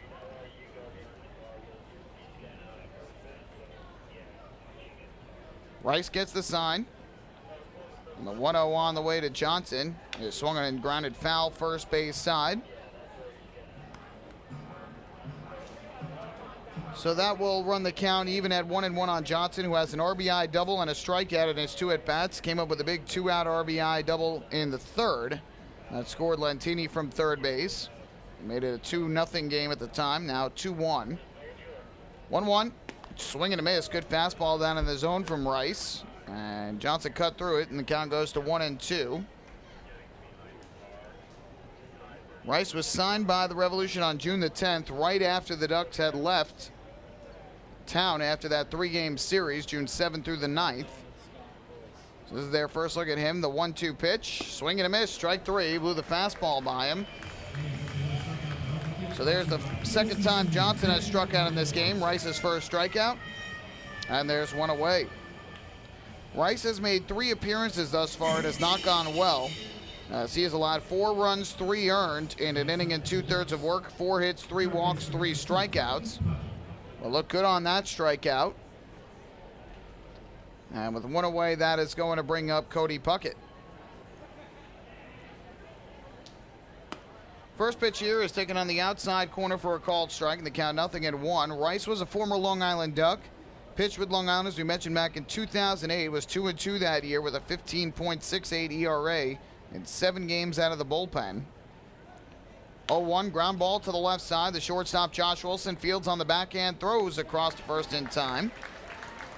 So Rice gets a quick ground out of Cody Puckett and quickly 2 away in the 6th. Rice that year, 10 1/3 innings. Did not fare too well out of the bullpen as he gave up 18 runs, all earned in that span, 5 walks to 11 strikeouts. But his career certainly took off after that stint with Long Island. Ended up pitching with some other teams in the Atlantic League. Ground ball hit weakly here to third. Charging in is Brian Pounds. He fields and throws to first in time, and a quick inning for Scott Rice. A strikeout and 2 groundouts, so the former Duck comes in, makes quick work of his former team. Through 5 1/2, we remain Ducks 2 and the Revolution 1. Hey fans, this is catcher Mike Dowd, and you're listening to Ducks Baseball on the Ducks official YouTube channel, youtube.com/DucksBaseball. James Simmons is going back. He is looking up, and on in the park night, that one is gone and reaches a kennel in Central Islip. That was another home run for the Ducks. And Duck fans, what's more fun than a home run that helps the Ducks win a game? How about a homer that helps the community win? Chappie's Funeral Home and the Long Island Ducks have once again teamed up for the Chappie's Home Run Challenge. If the Ducks hit 100 homers this season, Chappie's Funeral Home will donate $5,000 to the Quacker Jack Foundation. So every time a Ducks hitter goes deep this season, watch for the Chappie's Challenge home run count on the scoreboard. And if we reach 100, we're all a winner. Chappie's Funeral Home, where caring for others is a family tradition. Can't get enough of the Long Island Ducks? Well, now you can get even more inside info on your favorite hometown team through Facebook and Twitter. The Ducks are constantly updating fans through social media with scores, transactions, ballpark promotions, and much more. You can even win great prizes. All you'll need to do is make a free account on Facebook and Twitter, and then visit us at facebook.com/LIDucks and twitter.com/LIDucks. Think you're Long Island's biggest Ducks fan? Get connected now.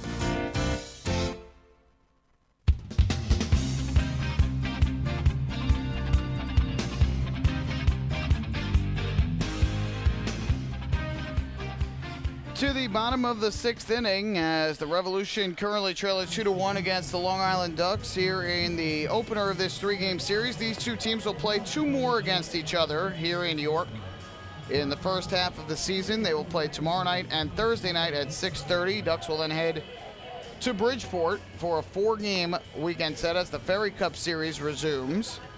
York took the first 2 meetings of the year here, a 1-0 pitchers duel back on June 7th. Great performances that day by Tony Pena and Darren Downs, and a hard luck loss for Downs that day as Long Island's offense couldn't get anything going. Over 8 innings against Pena and 1 against Mike DeMark. Then a slugfest the next day, June 8th, in which the Barnstormers took an 11-2 lead, or the Revolution, took an 11-2 lead and held on for an 11-7 win. And then in the finale, a good pitcher's duel again between Matt Neal and Jack Snodgrass. Was tied at 1 going into the 9th. Blake Teacody hitting a 2-run home run right off Mike DeMark to give Long Island the 3-1 win. And now tonight they're trying to even the season series. Snodgrass to begin his 6th inning of work deals a strike on the outside corner to Michael Rocket, the 9-hitter and second baseman. And the count 0-1. Rocket a ground out back to the mound his first time up in the 3rd. 0-1 from Snodgrass. And the fastball misses upstairs to even up the count at 1 ball and 1 strike. Rocket came into the day hitting .271 on the season with a homer and 16 runs batted in. Has been slowly improving that batting average. Here's the 1-1. Ground ball hit up the third base line. Nice stop made by Cody Puckett. The long throw, a perfect throw right on the money. Good arm from Cody Puckett. And he fires a strike across the diamond for the first out in the 6th. Again, just 2 base runners thus far against Jack Snodgrass, the complete opposite of his outing here last time when he lasted 6 innings. And it seemed like York had multiple runners on in every inning. They ended up stranding 10 men on base in that start. Tonight, just 2 have reached. The home run by Jason Repko in the 3rd to lead off the inning, and the walk in the 5th to Michael Burgess. First pitch here to Travis Witherspoon. He squares the bunt and ends up taking a strike from Snodgrass. The count 0-1. Witherspoon 0 for 2 in the game with a fly out to center and a strikeout looking.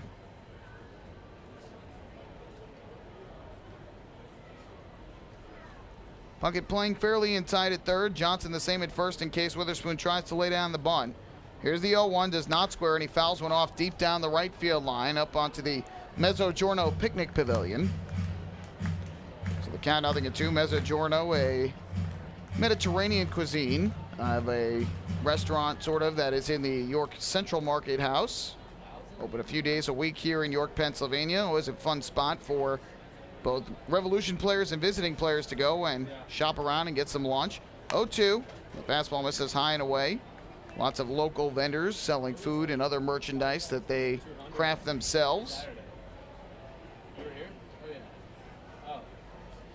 1 ball, 2 strikes here on the righty, Travis Witherspoon from the lefty Snodgrass. And the pitch here swung on and missed, strike 3. There's that changeup. That is the bread and butter for Snodgrass, especially with 2 strikes. Often gets swings and misses on it. He's got 4 strikeouts here tonight, which is not really as many as you typically see from him. Again, we mentioned this before.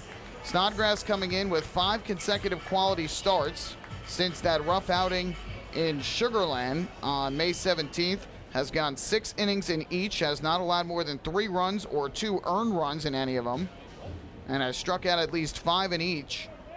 So he needs 1 more to keep that streak going, and is 1 out away from making it 6 straight starts with 6 innings of work. Here's Isaiah Tejeda from the right side. First pitch on the way is a breaking ball taken low and inside, 1-0. And Duck starters of late have really been doing a fine job on the mound. No more than 4 runs allowed in their last 11 starts. And only one pitcher, that was Darren Downs in Game 2 on Saturday, allowing 4 runs. Everything else has been less. As Tejeda fouls one off, that'll even the count at 1-1. During their last 11 games, starters have pitched to an ERA of 2.33, 18 earned runs in 69 2/3 innings. In that span, just 20 walks to 64 strikeouts. And that has been a key in why Long Island is getting a lot of these wins, considering they haven't been producing a ton offensively during the stretch. But the starters keeping them in games for sure. The 1-1, and that fastball taken inside for a ball. So that'll run the count to 2 balls and a strike on Isaiah Tejeda with the bases empty and 2 down. Bottom half of the 6th inning. The Ducks protecting a 2-1 lead. Snodgrass ready. The wind in the offering. Tejeda takes a curveball. That drops in for a strike over the outside corner. And the count even at 2-2. Don't see any action in the Revolution bullpen, so it looks like Scott Rice will come out for another inning of relief in the 7th.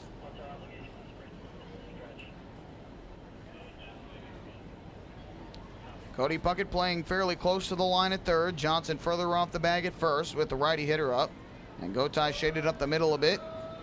2-2 to Tejeda. Fastball misses outside. That runs the count full at 3 balls and 2 strikes. If Tejeda reaches, Joel Guzman is next. Tejeda also had the day off yesterday. We mentioned earlier Telvin Nash getting the day off today. But certainly available off the bench. The Revolution need a big bat, and you can bet most likely if it gets to the same score in the bottom of the 9th, you might see Nash come in to pinch hit. Payoff to Tejeda, swung on and hit in the air to left. Very well hit. Vega goes back to the wall, looks up, and you can forget it. A 2-out, 2-strike solo home run over the wall and left for Isaiah Tejeda, his 6th of the year, and we are now tied at 2 apiece.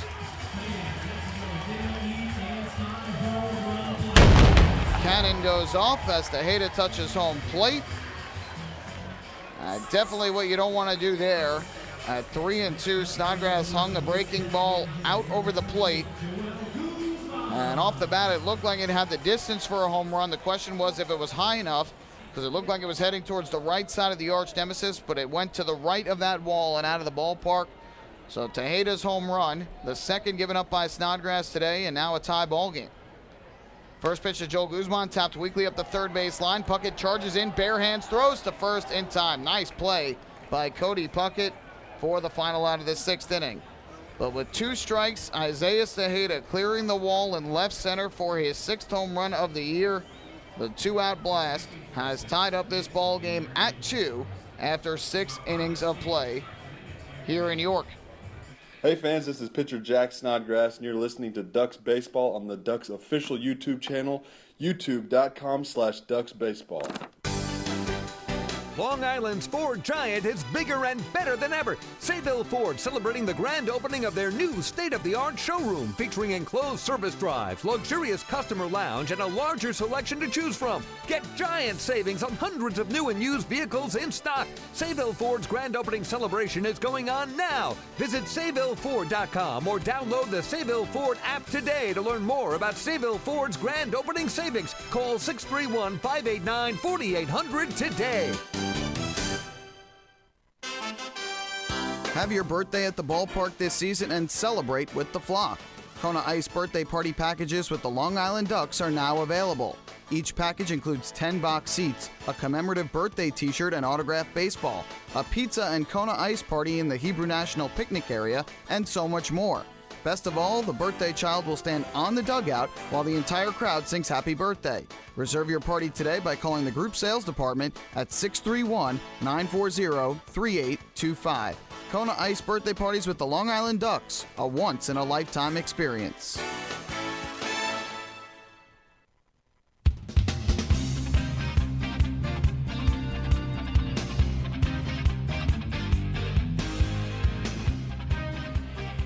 Well, Micah Owings will no longer get the loss tonight as Isaiah Sahida with 2 outs and a 3-2 count hits a solo home run over the wall in left center off of Jack Snodgrass. We're all tied at 2. And Revolution have just 2 hits compared to 5 for Long Island, but both of York's hits have left the ballpark. And so a 2-2 game now heads to the 7th inning, and Scott Rice, who threw a quick 1-2-3 inning in the top of the 6th, will stay on to pitch the 7th. And it will be the bottom 3 in the order for Long Island coming to the plate in Blake T. Cody, Anthony Vega, and Matt Wessinger. Lefty, lefty, righty due up. That's probably why Rice is still in. And the first pitch, T. Cody takes a fastball strike over the inside corner. And the count 0-1.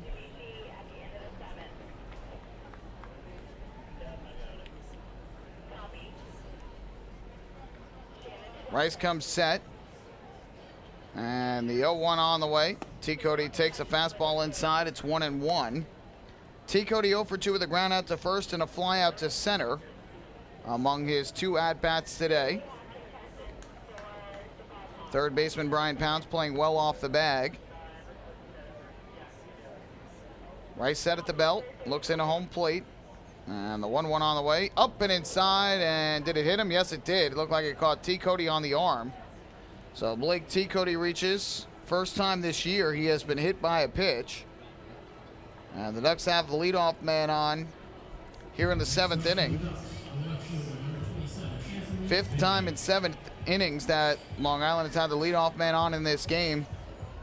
Only twice have they scored. Lentini with both runs. And the Ducks kicking themselves now for some missed opportunities in the 2nd inning when they got the leadoff double from Cody Puckett, in the 5th when they got the leadoff walk from Wessinger and could not score in either inning.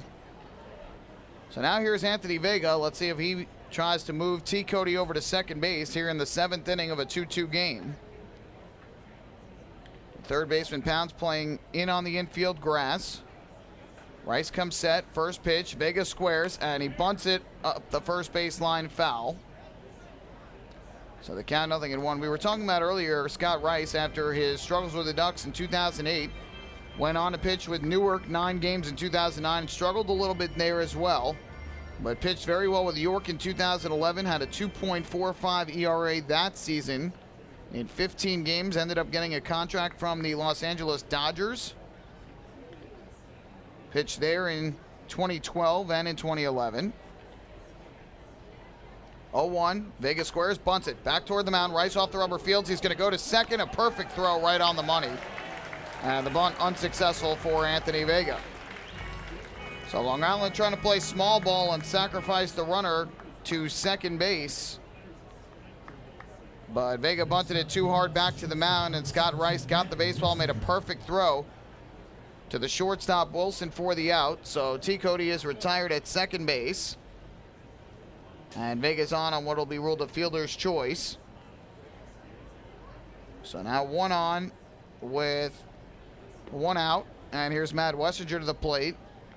Rice will kick, deal to the plate, and Wessinger takes a fastball outside, ball 1. Eventually Rice made it to the Mets organization, and after a strong showing in spring training in 2013, was called up to the big leagues for the first time in his professional career, which began all the way back in 1999 with the Orioles organization. 1-0, and Wessinger, a ground ball towards the middle. Michael Rocket dives, stops it, flips the short one onto first, not in time. Wessinger just beat it out. Boy, that would have been an unbelievable double play. I thought off the bat that was ticketed for center field, and Vega would have gone from first to third. But a great play by Rocket to stop it on a slide and get the out at second base. Wessinger's speed 1 out at first. So now runner at first base with 2 out, and that'll leave it up to Phelan Lentini. So a 4-6 fielder's choice. That allows Wessinger to reach. He's now 0 for 2 with a walk tonight. Now with 2 away, that'll leave it up to Lentini, who will stand in from the right side. Quick throw over to check on Wessinger, who is back safely. Wessinger 1 for 2 on the season in stolen base attempts. Rice gets the sign and comes set. First pitch on the way to Phelan Lentini. And a check swing taken low. They appeal to first. And no swing, says the first base umpire, Brian DeBrouwer, in the count 1-0. Rice with the Mets in 2013, 3.71 ERA and a 4-5 record in 73 games out of the bullpen. Was a valuable piece to the Mets relief corps that year. 1-0. Lentini, a ground ball, broken back to the right side. Michael Rocket will field in the hole. His throw to first gets Lentini by about a step and a half. So a couple nice defensive plays by Michael Rocket in the inning, and that retires the side in the 7th. So the leadoff hit by pitch goes to waste for Long Island. No runs, no hits. They leave a man on base. Time to stretch here at Peoples Bank Park as the Revolution and the Ducks are tied up at 2 apiece.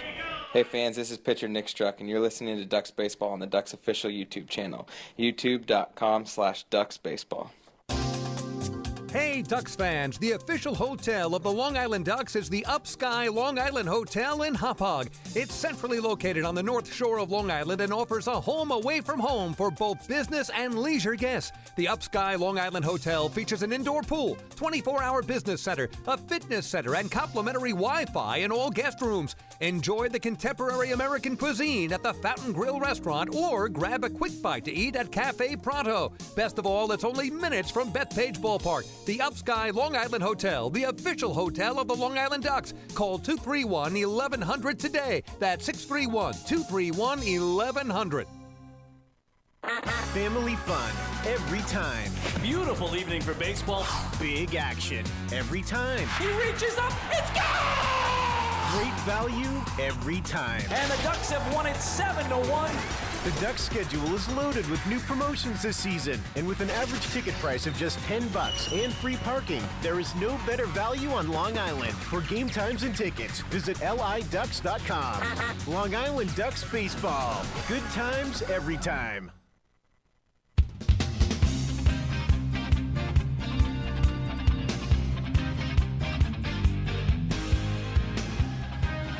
Bottom half of the 7th inning, 2-2 ball game. Fans chill out with a cold cup of Hampton Coffee Company gourmet iced coffee all season long at Bethpage Ballpark. It's served there at the concession stands.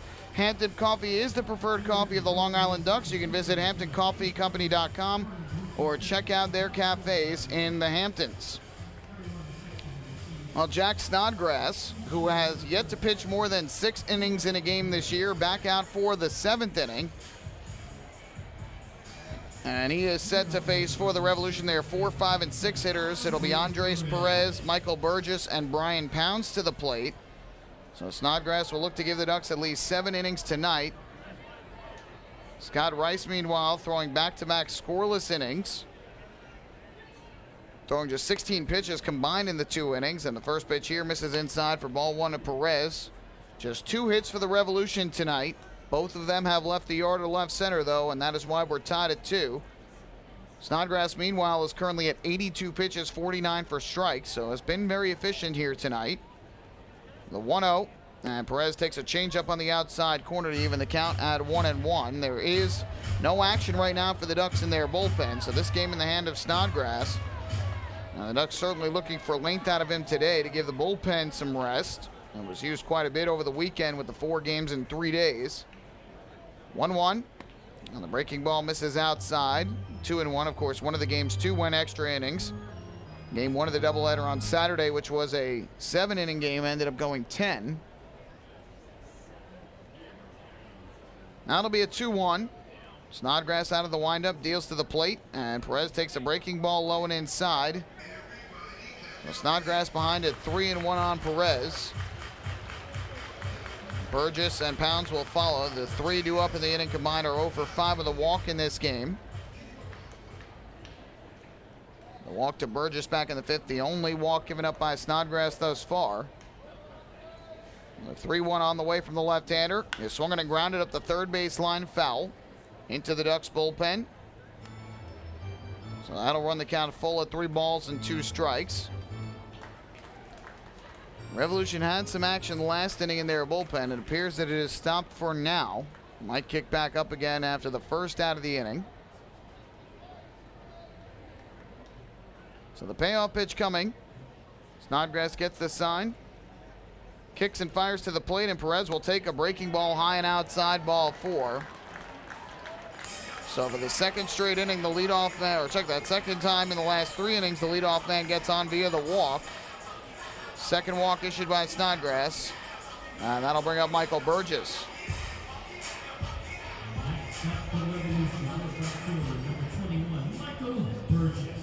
So here is Michael Burgess up to the plate, as Burgess will bat from the left side.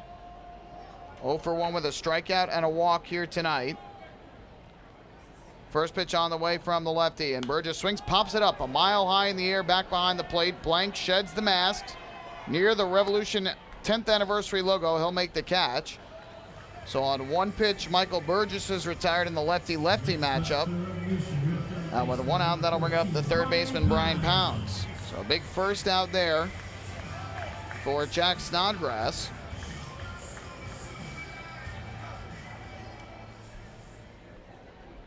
And here is Pounds to the plate, the third baseman batting from the right side. He is 0 for 2 in this ball game. And Snodgrass here will look for the ground ball to try and turn 2 and get out of the inning. Now officially the longest outing of the year for Snodgrass.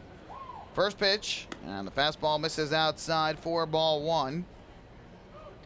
Pounds bounced to short back in the second inning to end the frame, and then flew out to center in the 5th after the leadoff walk to Michael Burgess. Action has resumed in the York bullpen, so Rice probably done after 2 innings tonight. Snodgrass is 1-0, and this swung on and missed. Good changeup diving down in the zone, and Pounds cut through it, leaving up the count at 1-1. Brian Pounds did not play in yesterday's game. Several guys getting the day off. Revolution currently have a total of 14 position players on their roster, so 5 bench players for them. Comparatively, just 2 for Long Island, due to the injuries that they have suffered. Here's the 1-1. And this one lined up the middle into center field, a base hit. Stopping at second base is going to be Perez, as Cleary Jr. fires it back in. So Pounds has his first hit of the game.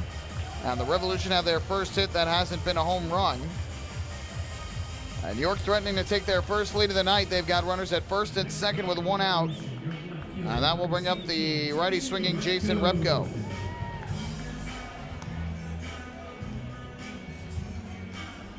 See some walking about in the Ducks bullpen, but do not see any action yet. Snodgrass now is at 91 pitches tonight. And here is Repko, who had the home run off of Snodgrass back in the 3rd. Bounced to 3rd in the 5th. And he'll step to the plate with 2 on and 1 out. First pitch from Snodgrass, and Repko swings and lines one past Puckett and inside the bag at 3rd down the left field line. Around 3rd and in to score is Perez. On his way to 3rd and stopping there is Pounds. It's an RBI double for Jason Repko, and the Revolution have their first lead of the night as they go in front 3-2. First pitch swinging, and Repko got one up in the zone and hit a bullet past Cody Puckett down the left field line. For Repko, his 2nd RBI of the game, his 9th double of the year. And Perez scoring from 2nd on the play. Pounds going from 1st to 3rd. So now runners at 2nd and 3rd with 1 out.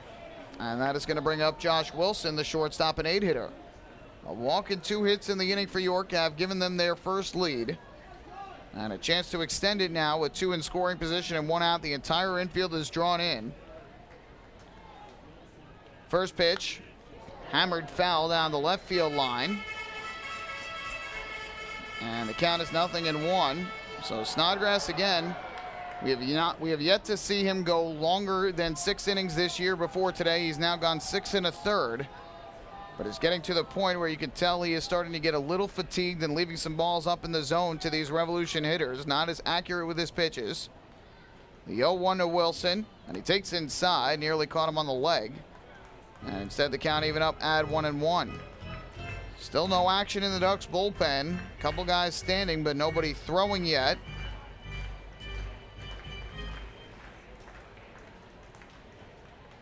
So the count even at a ball and a strike.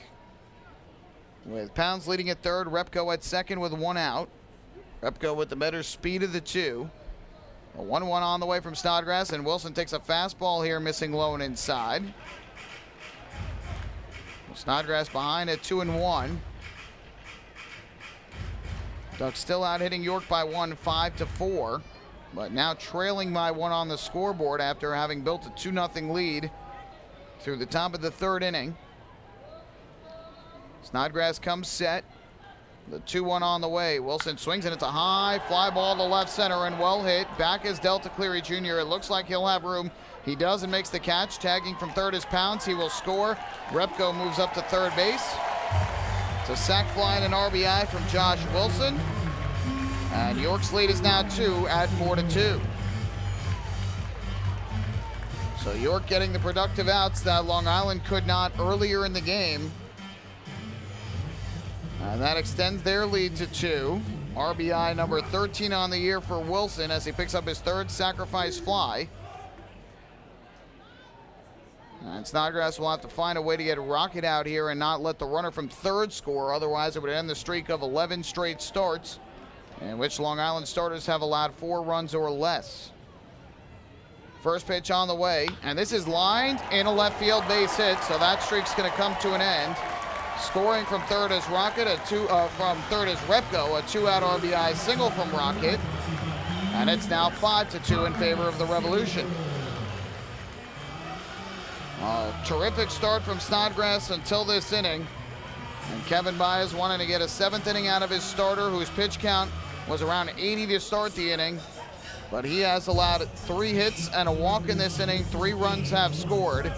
And for Snodgrass, the first time he has allowed this many runs since May 17th at Sugar Land, ending a streak of 5 straight starts with 3 runs allowed or less. Throw over to first to chase Rocket back. First 6 innings of this game, York had a total of just 3 base runners, the 2 homers and the walk. But they have had 4 in this inning alone. And Snodgrass still looking for the final out of the inning. First pitch here misses low to Travis Witherspoon. The count is 1-0 on Witherspoon. So Long Island's offense, which again has not been able to get much going tonight, going to need to find a way over these final 2 innings to come back here as they now trail by 3. 1-0 from the left-hander. And that is taken down in the dirt, blocked by Blank, but Rocket immediately broke for second, and he is there safely on the wild pitch. So another runner in a scoring position, and you can definitely tell Snodgrass is fatigued. Ducks have still not gotten anybody warming in the bullpen yet. Again, I think Long Island's bullpen probably think we asked Kevin Baez before the game who was available, who was not, but he had not found out as of yet. Still had to hear from pitching coach Marty Jansen regarding that, so we're unsure exactly who is unavailable out of the bullpen. 2-0 coming up. Snodgrass deals, and this one grounded to third. Puckett on the backhand, juggles the baseball, recovers, will not have a play. Safe at first is Witherspoon, and now runners at the corners with 2 outs for Tejeda. It will be an infield single for Witherspoon. A tough play there for Cody Punkin, having to come in and try and field on the short hop off of his backhand. Could not come up with it cleanly, and Witherspoon with his speed able to beat it out. That is the 4th hit of the inning, and now finally we get Marty Jansen out of the dugout to have a pitching conversation on the mound with his starting pitcher.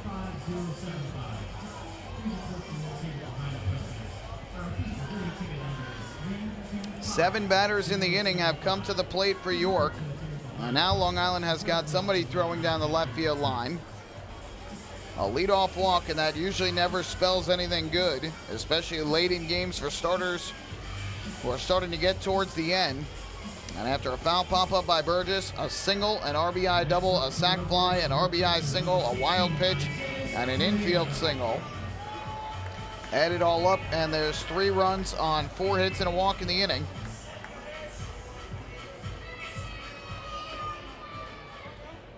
So Snodgrass's 5-start streak of quality starts comes to an end tonight. And now Isaiah Tejeda to the plate, who cranked a home run off Snodgrass's last time up in the 6th inning. And another one here would put this game much more further out of reach for Long Island.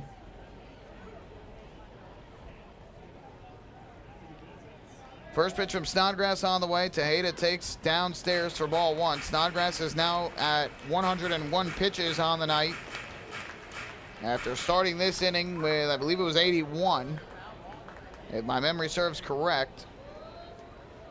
But my, how the tables have turned. Five unanswered runs from the York Revolution, and they have a 5-2 lead. 1-0. Fastball misses inside as Tejeda has to turn out of the way, and Snodgrass behind at 2 balls and no strikes. I mentioned it before that Snodgrass had not gone more than 6 innings this year, but his pitch count was low enough, so no surprise that he came out for this 7th inning, but just has not had his same sharpness here in the inning, and the Revolution have taken advantage. Here comes the 2-0, and Tejeda hits a fly ball to center. Well hit. Back is Cleary Jr. Warning track. In front of the wall, he can't get it. One hopping off the wall. Into score is Rocket. Into score is Witherspoon. A 2-out, 2-run double from Isaiah Tejeda. 5 runs in the inning for York, and they lead it 7-2.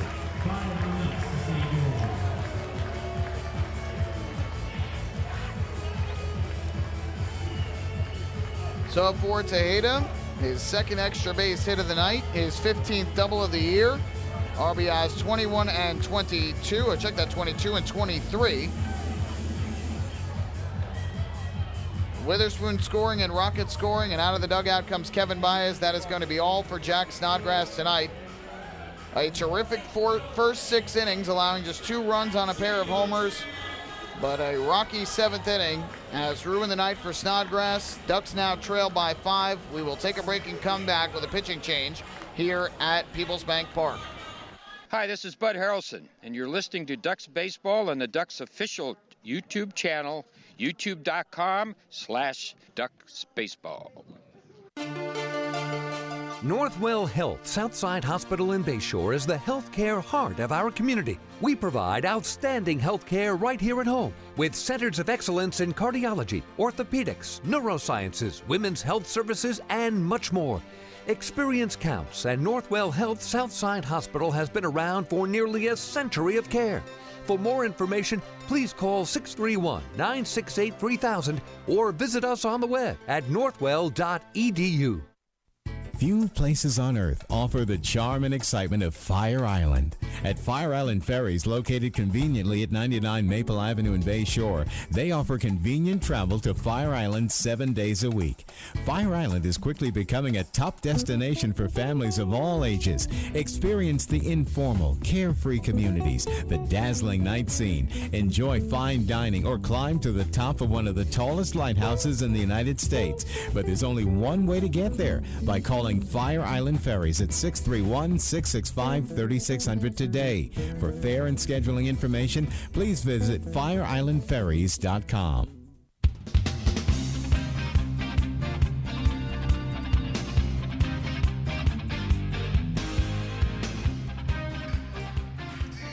Well, a night that started off well for Long Island with a 2-0 lead through 2.5 innings. Revolution got a run in the 3rd. Ducks still had a 2-1 lead going into the bottom of the 6th.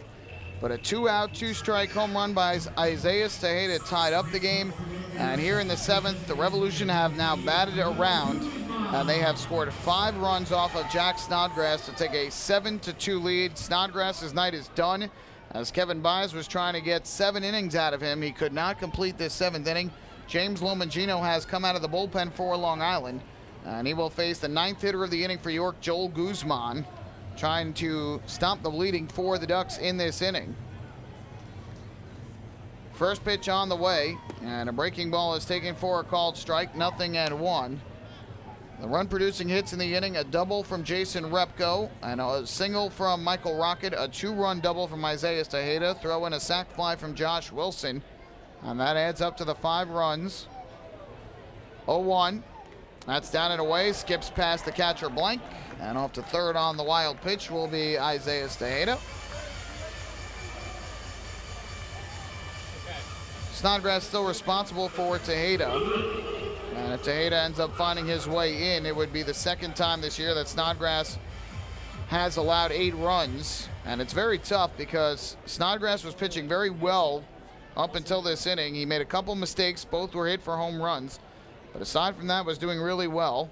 1-1, a half swing and a breaking ball down low. The home plate umpire immediately makes the strike call, and Joe Guzman saying that that is not the way it should be done. He's supposed to appeal to first on a half swing like that, but the home plate umpire Dane Ratochki made the call. So instead, the count is now 1-2 on Guzman, who tonight is 0 for 3. And he and Josh Wilson are now the only two Revs who have yet to reach base safely in this game.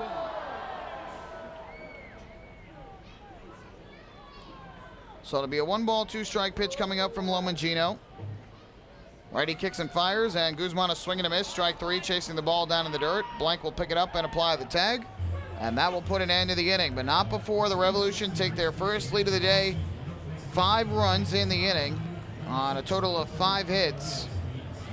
No errors in the inning and only 1 left on base. 7 unanswered runs tonight from the York Revolution, and they now have a 7-2 lead. Hey fans, this is outfielder Anthony Vega, and you're listening to Ducks Baseball on the Ducks official YouTube channel, youtube.com/DucksBaseball.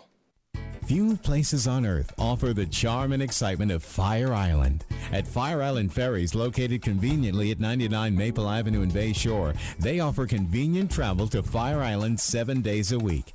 Fire Island is quickly becoming a top destination for families of all ages. Experience the informal, carefree communities, the dazzling night scene, enjoy fine dining, or climb to the top of one of the tallest lighthouses in the United States. But there's only one way to get there, by calling Fire Island Ferries at 631-665-3600 today. For fare and scheduling information, please visit fireislandferries.com. Hey Ducks fans, stay up to date with Long Island's hometown team by visiting Quack of the Bat, the official blog of the Long Island Ducks. Quack of the Bat will bring Ducks fans beyond the headlines with in-depth feature articles, breaking news stories, game previews, post-game wrap-ups, and so much more. Interact with the team during the entire season through quotes directly from the players and coaches, as well as exclusive video clips and photos. Check out the blog today at quackofthebat.wordpress.com. Quack of the Bat, the official blog of the Long Island Ducks.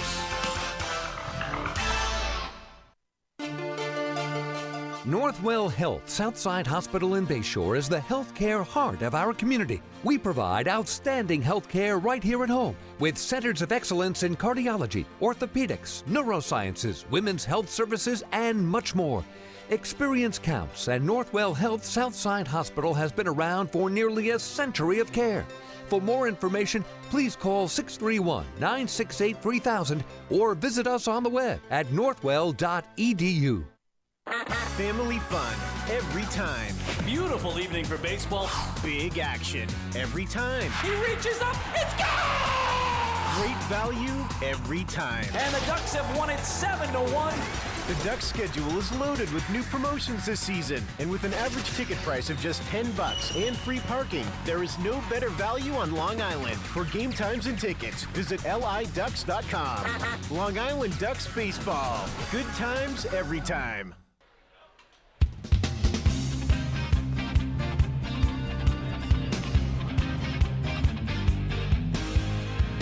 8th inning here at Peoples Bank Park. This game has turned around. Revolution have a 7-2 lead over the Ducks. Delta Cleary Jr. at the plate. Swings and misses on a breaking ball from Luis Perdomo. He's behind in the count at 0-2 as the inning begins. And the Ducks certainly have some work to do to try and find their way back into this one. A very tough bottom of the 7th inning. 0-2. Broken back, ground ball right back to the mound. Perdomo fields, jogs to first, and underhand tosses it to Andres Perez for the first out. Cleary Jr. now 1 of 3 in the game, and 1 away for the Ducks in the 8th. Well, Jack Snodgrass's final line does not look pretty. It started off great with 6 innings of 2-run ball. Both hits were home runs that he gave up.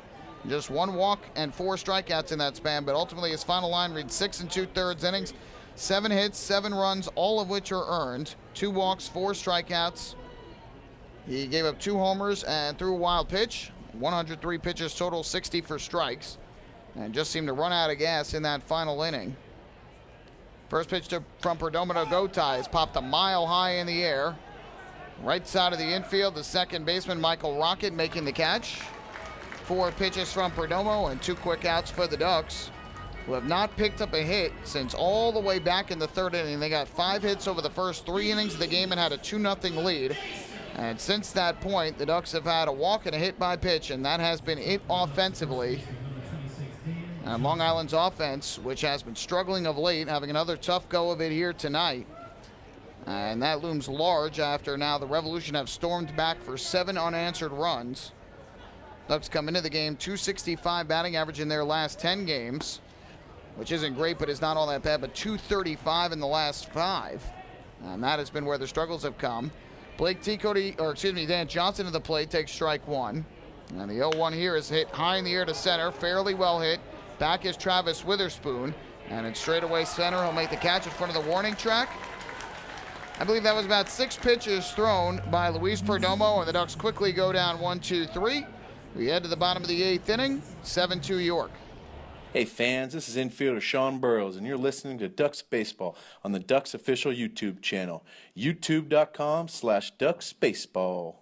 Oh, I love it. The color of my new Nicolat patio is so vibrant. It's unlike anything I've ever seen. You're welcome. I'm just going to go finish that Nicolak walkway now. Make your pavers vivid Nicolak pavers. The best looking, most vibrant pavers with the most 3-color blends in the industry. Featuring Nicolak's exclusive paver shield and color blending technology. With color throughout and guaranteed not to fade. Live life in color with Nicolak. Visit Nicolak.com. Pave your way. Bethpage Ballpark is a great place to watch a ball game, so why not do so from some of the best seats in the house? The Ducks are proud to present the brand new Long Island Ducks Beer Garden. Open for all fans on nights when the Smokin' Owls party deck has not been reserved, the Beer Garden will feature a variety of frosty draft and bottled brews, as well as several food choices. The area has been decked out with bar rail seating and Ducks branded furniture to provide a comfortable atmosphere for everyone.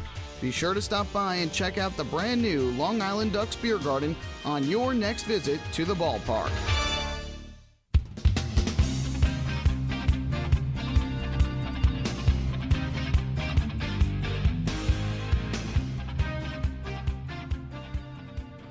Another quick top half of the inning for the Ducks offensively. We go to the bottom of the 8th, and it will be James Lomagino back on the mound, as he will face the 4, 5, and 6 hitters for York, who has a 7-2 lead over the Ducks here in the series opener from Peoples Bank Park.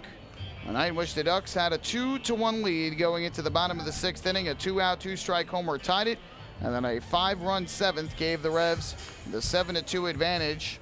Scott Rice would be in line for his 2nd win of the year, while Jack Snodgrass is in line for his 5th loss if the score holds.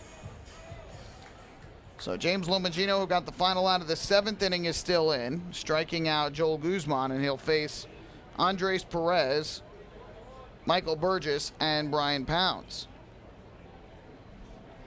First pitch on the way, and the fastball misses up high for ball 1. Perez in this game is 0 for 2 with a walk, a line out and a strikeout, but drew the walk to start off that 7th inning rally, and we talked about leadoff walks, and now they usually will come back to bite you. That certainly was the case here in that inning. The 1-0 misses low, and the count goes to 2-0. James Lomagino has had a nice season thus far for Long Island. Tonight is his 11th appearance of the year, 2.61 ERA in that span. 2-0, and Perez lifts one foul, first base side out of play. A Long Island native, as we mentioned, pitched in a total of 10 games, has given up 5 runs, 3 of them earned, on 7 hits in 10 1/3 innings, has walked 8, which is a little bit higher than he would like, but has struck out 12. Opponents hitting just 189 against him. Now his 2-1 in the righty-righty matchup is a fastball taken for a strike over the outside corner. So that will even things up at 2-2. I think Perez thought he had strike 3 and thought he was retired and started to take a couple steps toward the dugout. And now heads back to home plate. The Revolution can laugh about something like that now, up by 5 runs. 2-2 on the way. Snodgrass deals, and Perez is swinging a foul ball back to the screen on a breaking ball from the righty. So Snodgrass, who had turned in 5 consecutive quality starts, was looking at number 6 before that 7th inning took place. And a streak of 11 straight starts by Ducks starters with 4 runs allowed or less has come to an end. The 2-2 popped up foul back behind the plate. Snodgrass's streak of 5 or more strikeouts has also come to an end as well, as he only struck out 4. And Long Island's pitching has done such a good job in recent weeks of avoiding those big innings that sometimes victimized them earlier in the year. And tonight, the 5-run 7th hurting Long Island and dropping them behind in the score 7-2. Here, a nice breaking ball and a swing and a miss for strike 3. So Lomangino has struck out 2 since taking over for Snodgrass, and there's the first out here in the 8th inning.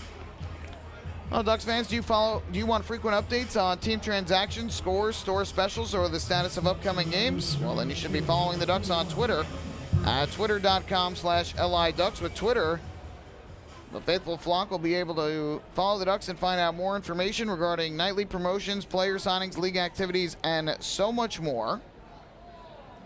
First pitch here is swung on and chopped on the ground to short, backing up Wessinger. Fields the long throw right on the money. And Burgess retired. He's now 0 for 3 with a walk, 2 away. That'll leave it up to Brian Pounds. So make sure you follow the Ducks. They're tweeting right now at twitter.com/LIDucks.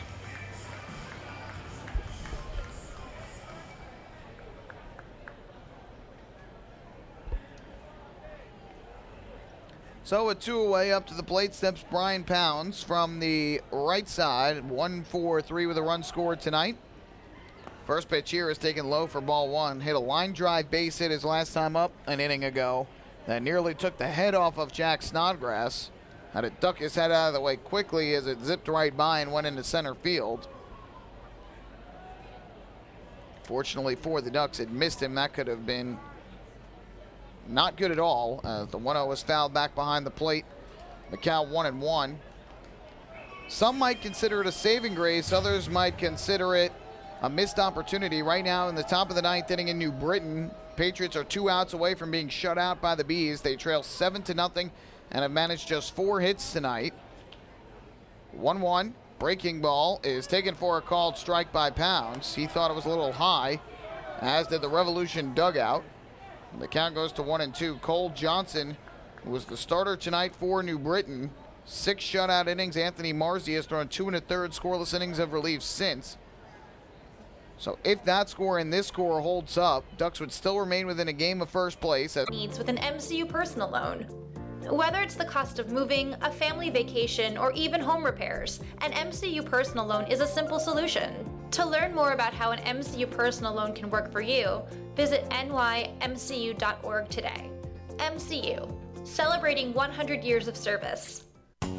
M&V Limousines is the official bus company of the Long Island Ducks. Family owned and operated, they've been in the business for over 23 years.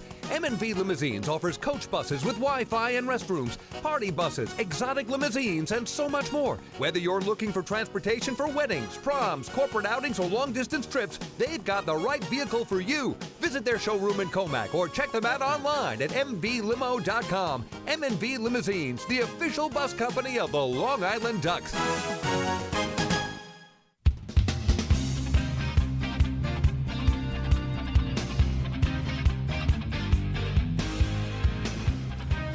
To the 9th inning we go here in the series opener at Peoples Bank Park. Long Island Ducks trailing the York Revolution by a count of 7-2.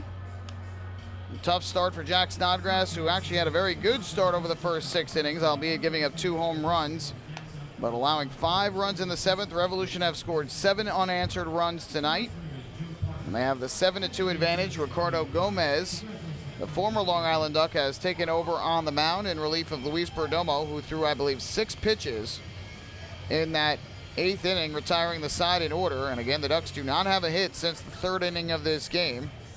So Long Island will look to rally against their former reliever. And it will be Cody Puckett, Mike Blank, and Blake T. 5, 6, and 7 in the order to start things off. Scott Rice, again, is in line for the win. He threw 2 scoreless and hitless innings of relief of Micah Owings, the starter today. First pitch on the way to Puckett, and he takes a fastball low and outside for ball one. No hits, no runs, no walks for Rice. And struck out one. He did hit a batter, Blake Teacody.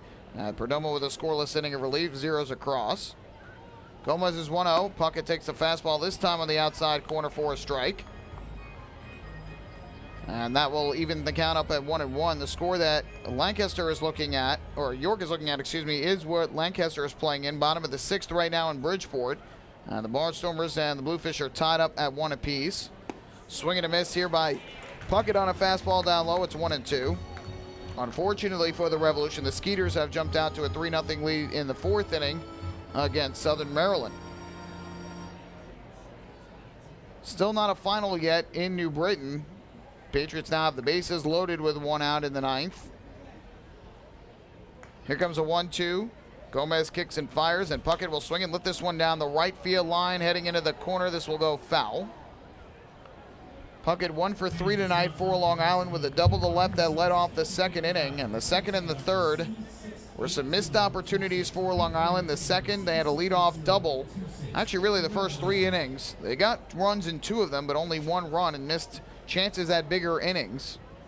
First inning, back-to-back singles opened up the inning. The Ducks had 1st and 3rd with nobody out and managed just 1 run on a double play ball as Gotay hit into the double play and Johnson struck out. The 1-2, and Puckett swings and misses at a fastball for strike 3. 8th strikeout for Revolution pitching. First for Gomez, 1 away. In the 2nd, Puckett led off the inning with a double. But Blank struck out, Teacody grounded to first, and then after a walk to Vega, Wessinger struck out, so 2 left on base there. And in the 3rd inning, Lentini had singled, gone to 2nd on a balk, and was sacrificed to 3rd with 1 out. But Gotay struck out, Johnson came through with the 2-out RBI double, but then he was stranded in scoring position when Puckett flew out to center. First pitch here to Mike Blank is a fastball strike on the outside corner, 0-1. And the Ducks also had a leadoff walk in the 5th inning. And could not score there. They've left 5 on base total tonight, which is not an absurd number, but missed out on some big opportunities early. 1-0 misses, or 0-1, misses low. And that'll even up the count at 1-1. And a chance for the Ducks to really take a bigger lead early and put more pressure on the Revs. And ultimately, York just needed 2 swings of the bat to tie the game, which they got, and then had the big inning in the 7th to take the lead by 5. Here, Blank fouls one back to the first base side of home plate into the crowd. And so the count goes to 1-2.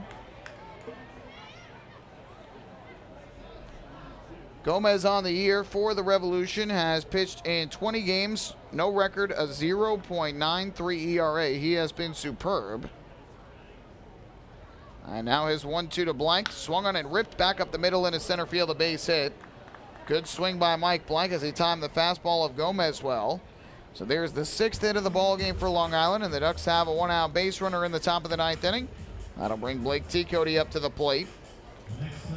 Gomez in 19 1/3 innings this year has given up 14 hits and 5 runs, 2 of which are earned. 8 walks to 20 strikeouts, opponents hitting an even 200 against him. By the way, give credit to James Lomangino, who has thrown an inning and a 3rd scoreless tonight, retiring all 4 batters that he faced, 3 on strikeouts, as Teacody takes a fastball low for ball 1. Nice performance by him in relief of Jack Snodgrass. Blank takes his lead at first with 1 out. The 1-0 from Gomez, and Teacody takes a high fastball. That'll run the count to 2-0. We saw the Ducks rally yesterday in the bottom of the 9th, trailing by a run and staring at a series loss at home to the Barnstormers and 3 straight defeats. But they rallied back in the 9th inning off of Corey Burns, the closer for the Barnstormers, with 2 runs to win it 3-2. 2-0. Teacody takes a fastball in for a strike. Obviously, much more work to do tonight, trailing by 5, but not out of the realm of possibility. Ducks just need to keep passing the baton along and trying to get a rally going. As Blank singled with 1 out. Now the 2-1 to Blake Teacody. Swung on and missed. Late on a fastball, clocked at 91 on the scoreboard in right center. And the count now even at 2 balls and 2 strikes. Teacody was hit by a pitch his last time up in the 7th, grounded out and flew out before that. 2-2 on the way. Teacody swings and fouls it back to the screen. Got a piece to stay alive. We'll do it again at 2-2.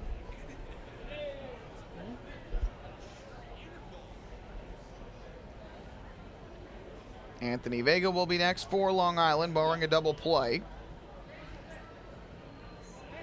2-2 from Gomez. Blank leads the pitch. T. Cody, a swing and a miss, strike 3.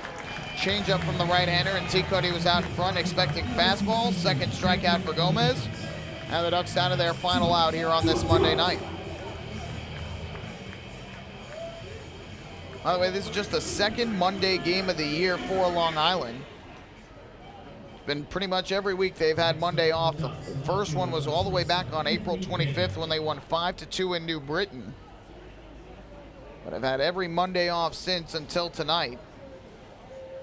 First pitch to Anthony Vega is a fastball strike on the outside corner. Ducks play this Monday. They will also play next Monday at home against the Revolution. These two teams will play each other 7 times over the next 11 days. 0-1. Breaking ball misses low. Vega tonight is 0 for 2. He walked in the second, struck out in the fourth, and tried to move Blake T. Cody to second base with a bunt in the seventh, and the score tied at 2. And ended up hitting into the fielder's choice as Vega takes a strike on a fastball outside corner at the knees. It's 1-2. Scott Rice got the baseball quickly and fired a perfect strike to the shortstop, Josh Wilson, at second. Ducks down to their final strike, trailing 7-2 here tonight. Blank leads at first with 2 down, and the 1-2 on the way from Ricardo Gomez is taken upstairs on a fastball. That'll leave it up the count at 2-2. Gomez trying to strike out the side here in the inning.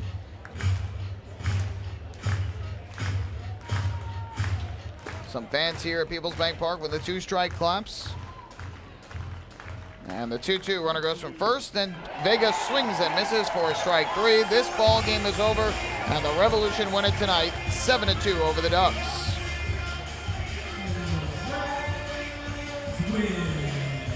We await the cannon. There it goes. Ricardo Gomez striking out the side in the ninth.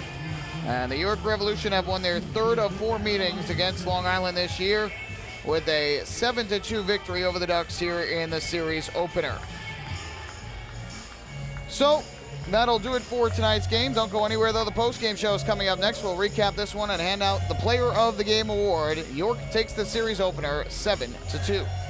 Hey fans, this is Ty Coffey, right-handed pitcher, and you're listening to Ducks Baseball on the Ducks official YouTube channel, youtube.com/DucksBaseball. James Simmons is going back. He is looking up, and on the Park Night, that one is gone and reaches a kennel in Central Islip. That was another home run for the Ducks. And Duck fans, what's more fun than a home run that helps the Ducks win a game? How about a homer that helps the community win? Chappie's Funeral Home and the Long Island Ducks have once again teamed up for the Chappie's Home Run Challenge. If the Ducks hit 100 homers this season, Chappie's Funeral Home will donate $5,000 to the Quackerjack Foundation. So every time a Ducks hitter goes deep this season, watch for the Chappie's Challenge home run count on the scoreboard. And if we reach 100, we're all a winner. Chappie's Funeral Home, where caring for others is a family tradition. Can't get enough of the Long Island Ducks? Well, now you can get even more inside info on your favorite hometown team through Facebook and Twitter. The Ducks are constantly updating fans through social media with scores, transactions, ballpark promotions, and much more. You can even win great prizes. All you'll need to do is make a free account on Facebook and Twitter, and then visit us at facebook.com/LIDucks and twitter.com/LIDucks. Think you're Long Island's biggest Ducks fan? Get connected now.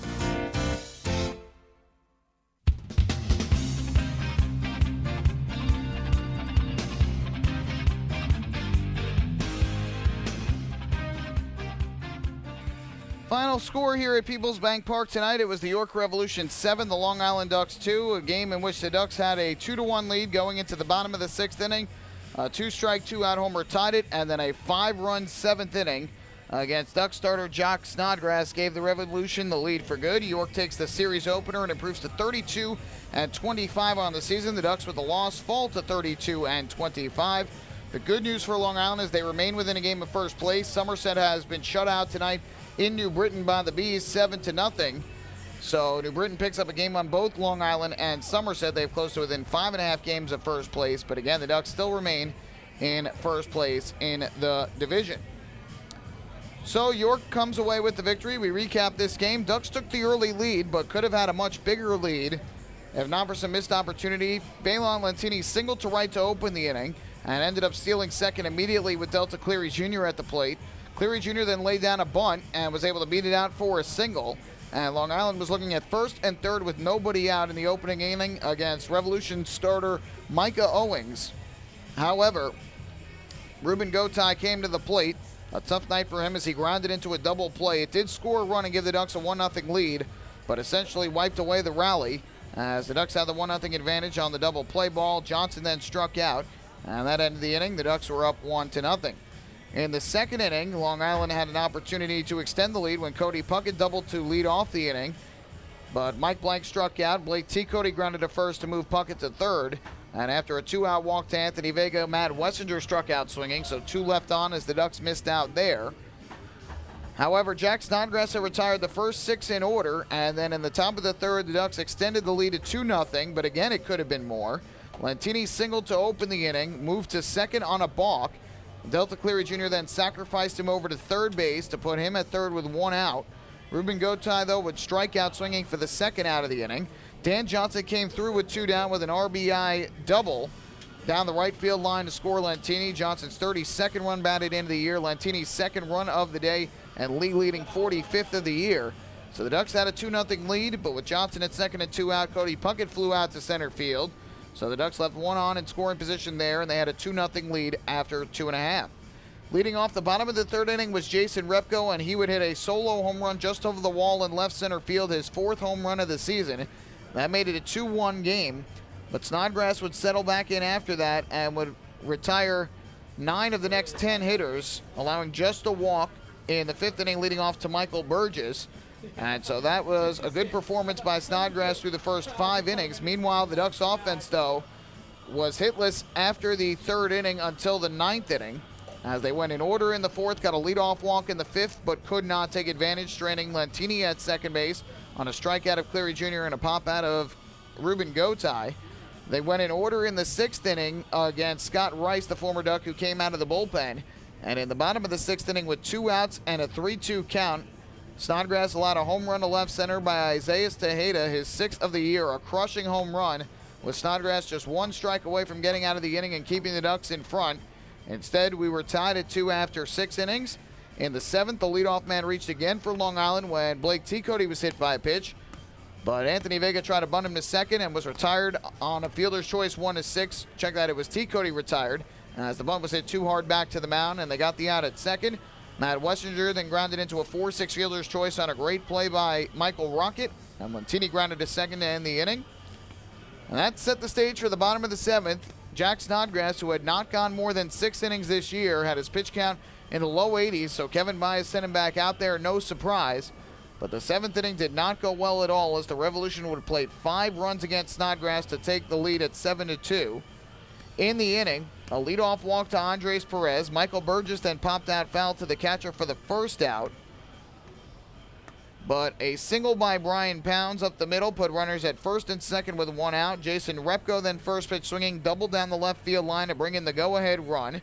A sac fly from Josh Wilson followed to make it 4-2. An RBI single from Michael Rocket made it 5-2. And after a wild pitch and an infield single by Travis Witherspoon, Isaiah Tejeda with a 2-run double over the head of Delta Cleary Jr. in center. 5 runs, 5 hits, and a walk in the inning. And the Revolution had a 7-2 lead. Ducks went in order in the 8th inning on 6 pitches against Luis Perdomo. And in the 9th, managed just a 1-out single by Mike Blank against Ricardo Gomez, who would go on to strike out the side.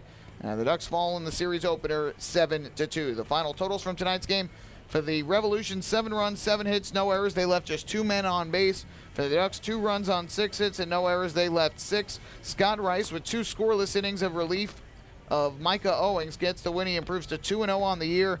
Owings had gone 5 innings of 5-hit, 2-run ball, walking 2, striking out 6. Season highs in innings and strikeouts for Owings. For Snodgrass, the loss, a hard one after he had gone 6 innings of 2-run ball to start, but had that rocky 7th inning, ends up giving up 7 runs, all earned on 7 hits and 2 walks in 6 2/3 innings, while striking out 4. He falls to 5-5.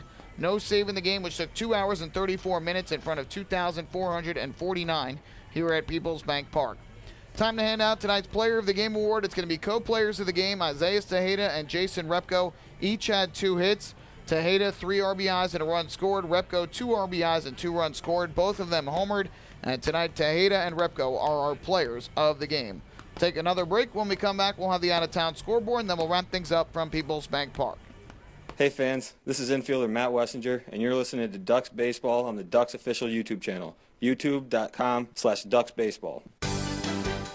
Long Island's Ford Giant is bigger and better than ever. Sayville Ford celebrating the grand opening of their new state-of-the-art showroom featuring enclosed service drives, luxurious customer lounge, and a larger selection to choose from. Get giant savings on hundreds of new and used vehicles in stock. Sayville Ford's grand opening celebration is going on now. Visit SayvilleFord.com or download the Sayville Ford app today to learn more about Sayville Ford's grand opening savings. Call 631-589-4800 today.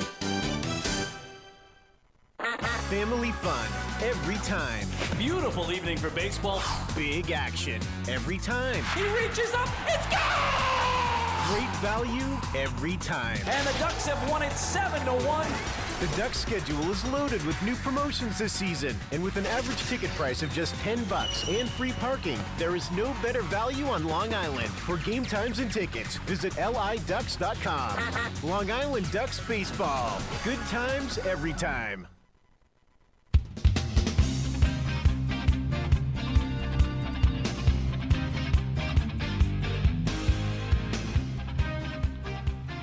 Well, the Ducks fall in the series opener here in York, Pennsylvania by a final count of 7-2. Ducks dropping to 32-25 on the year, still 7 games over 500, but their road struggles continue. 11-16 away from Bethpage Ballpark, a place where they are a league best 21-9 this year.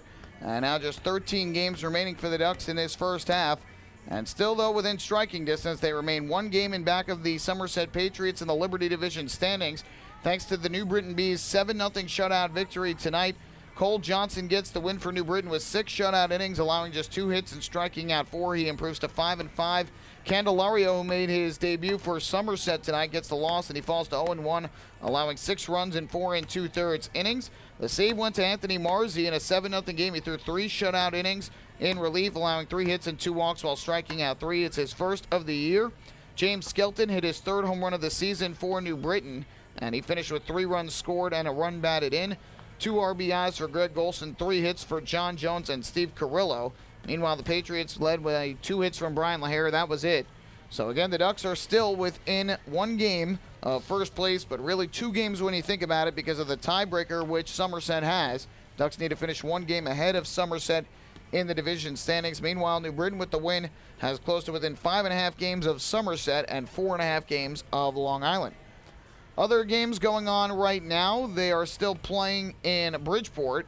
Barnstormers and the Bluefish are tied at 1 bottom half of the 7th inning. Tanner Peters started for Lancaster. He is still in the ball game. Meanwhile, Mike Antonini started for Bridgeport, struck out 8 in 6 innings. Joseph Kuja has taken over in relief. Jose Cuevas with 2 hits and an RBI leading the way for Bridgeport.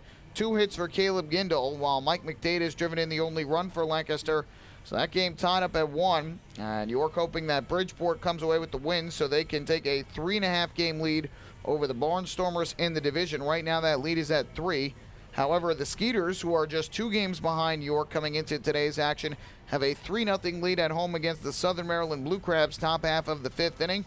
Sean Gallagher starting tonight for Sugar Land and Darrell Thompson for Southern Maryland. Both are still in the ball game. And for Sugar Land, they have picked up RBIs from their 2, 3, and 4 hitters, Ricky Haig, Nolan Young, and Jeremy Barfield. So they lead it 3-0, looking to stay within 2 of first place York. Both MLB locals in New York are off tonight. Yankees will open up a series tomorrow night against the Colorado Rockies. Chad Bettis will go for Colorado, 5-5 with a 5.63 ERA. Yankees will go with Ivan Nova, who is 5-4 with a 4.77 earned run average. Meanwhile, on the other side for the Mets, they will host the Kansas City Royals in a rematch of the World Series from a year ago tomorrow. It will be Ian Kennedy taking the mound for the Royals, 5-5 with a 4.17 ERA, and Noah Syndergaard for the Mets, who is 7-2 with a 1.91 earned run average. Should be a good one tomorrow night at Citi Field. Copa America tomorrow as well. as Team USA will look to upset Argentina and advance to the finals on Sunday at MetLife Stadium. So that should be an exciting match to watch tomorrow. Meanwhile, this series will continue tomorrow as well. Game 2 of this 3-game series between the Ducks and the Revolution. Long Island will send the man that has made the most out of his opportunities as a starter this year, arguably their best, Mark Blackmar, 4-1 on the year with a 1.93 ERA that leads the Atlantic League. And the Ducks hoping that he can turn in another strong effort tomorrow here in the middle game of this 3-game set. Meanwhile, Matt Neal, who pitched very well against Long Island when he faced them here a couple weeks ago, will make the start for York. 1-0 record on the season with a 4.06 ERA. Revolution now lead this season series 3 out of 4, but still 4 more meetings to go next week on Long Island, and then, of course, the 10 in the second half. But for the Ducks, after coming up with the clutch victory yesterday, they lose here today and have now dropped 3 of 4 after they had won 4 of 5. Won 4 straight.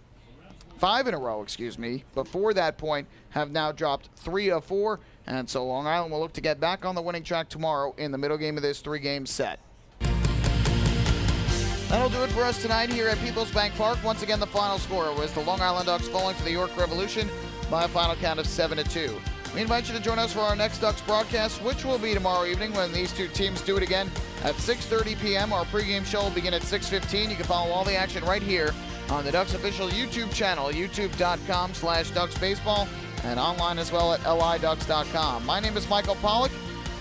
Thank you so much for tuning into tonight's broadcast. I hope you enjoyed it. Have a great rest of your Monday evening. We'll do it all over again on Tuesday night here at Peoples Bank Park. So good night and so long from Central Pennsylvania.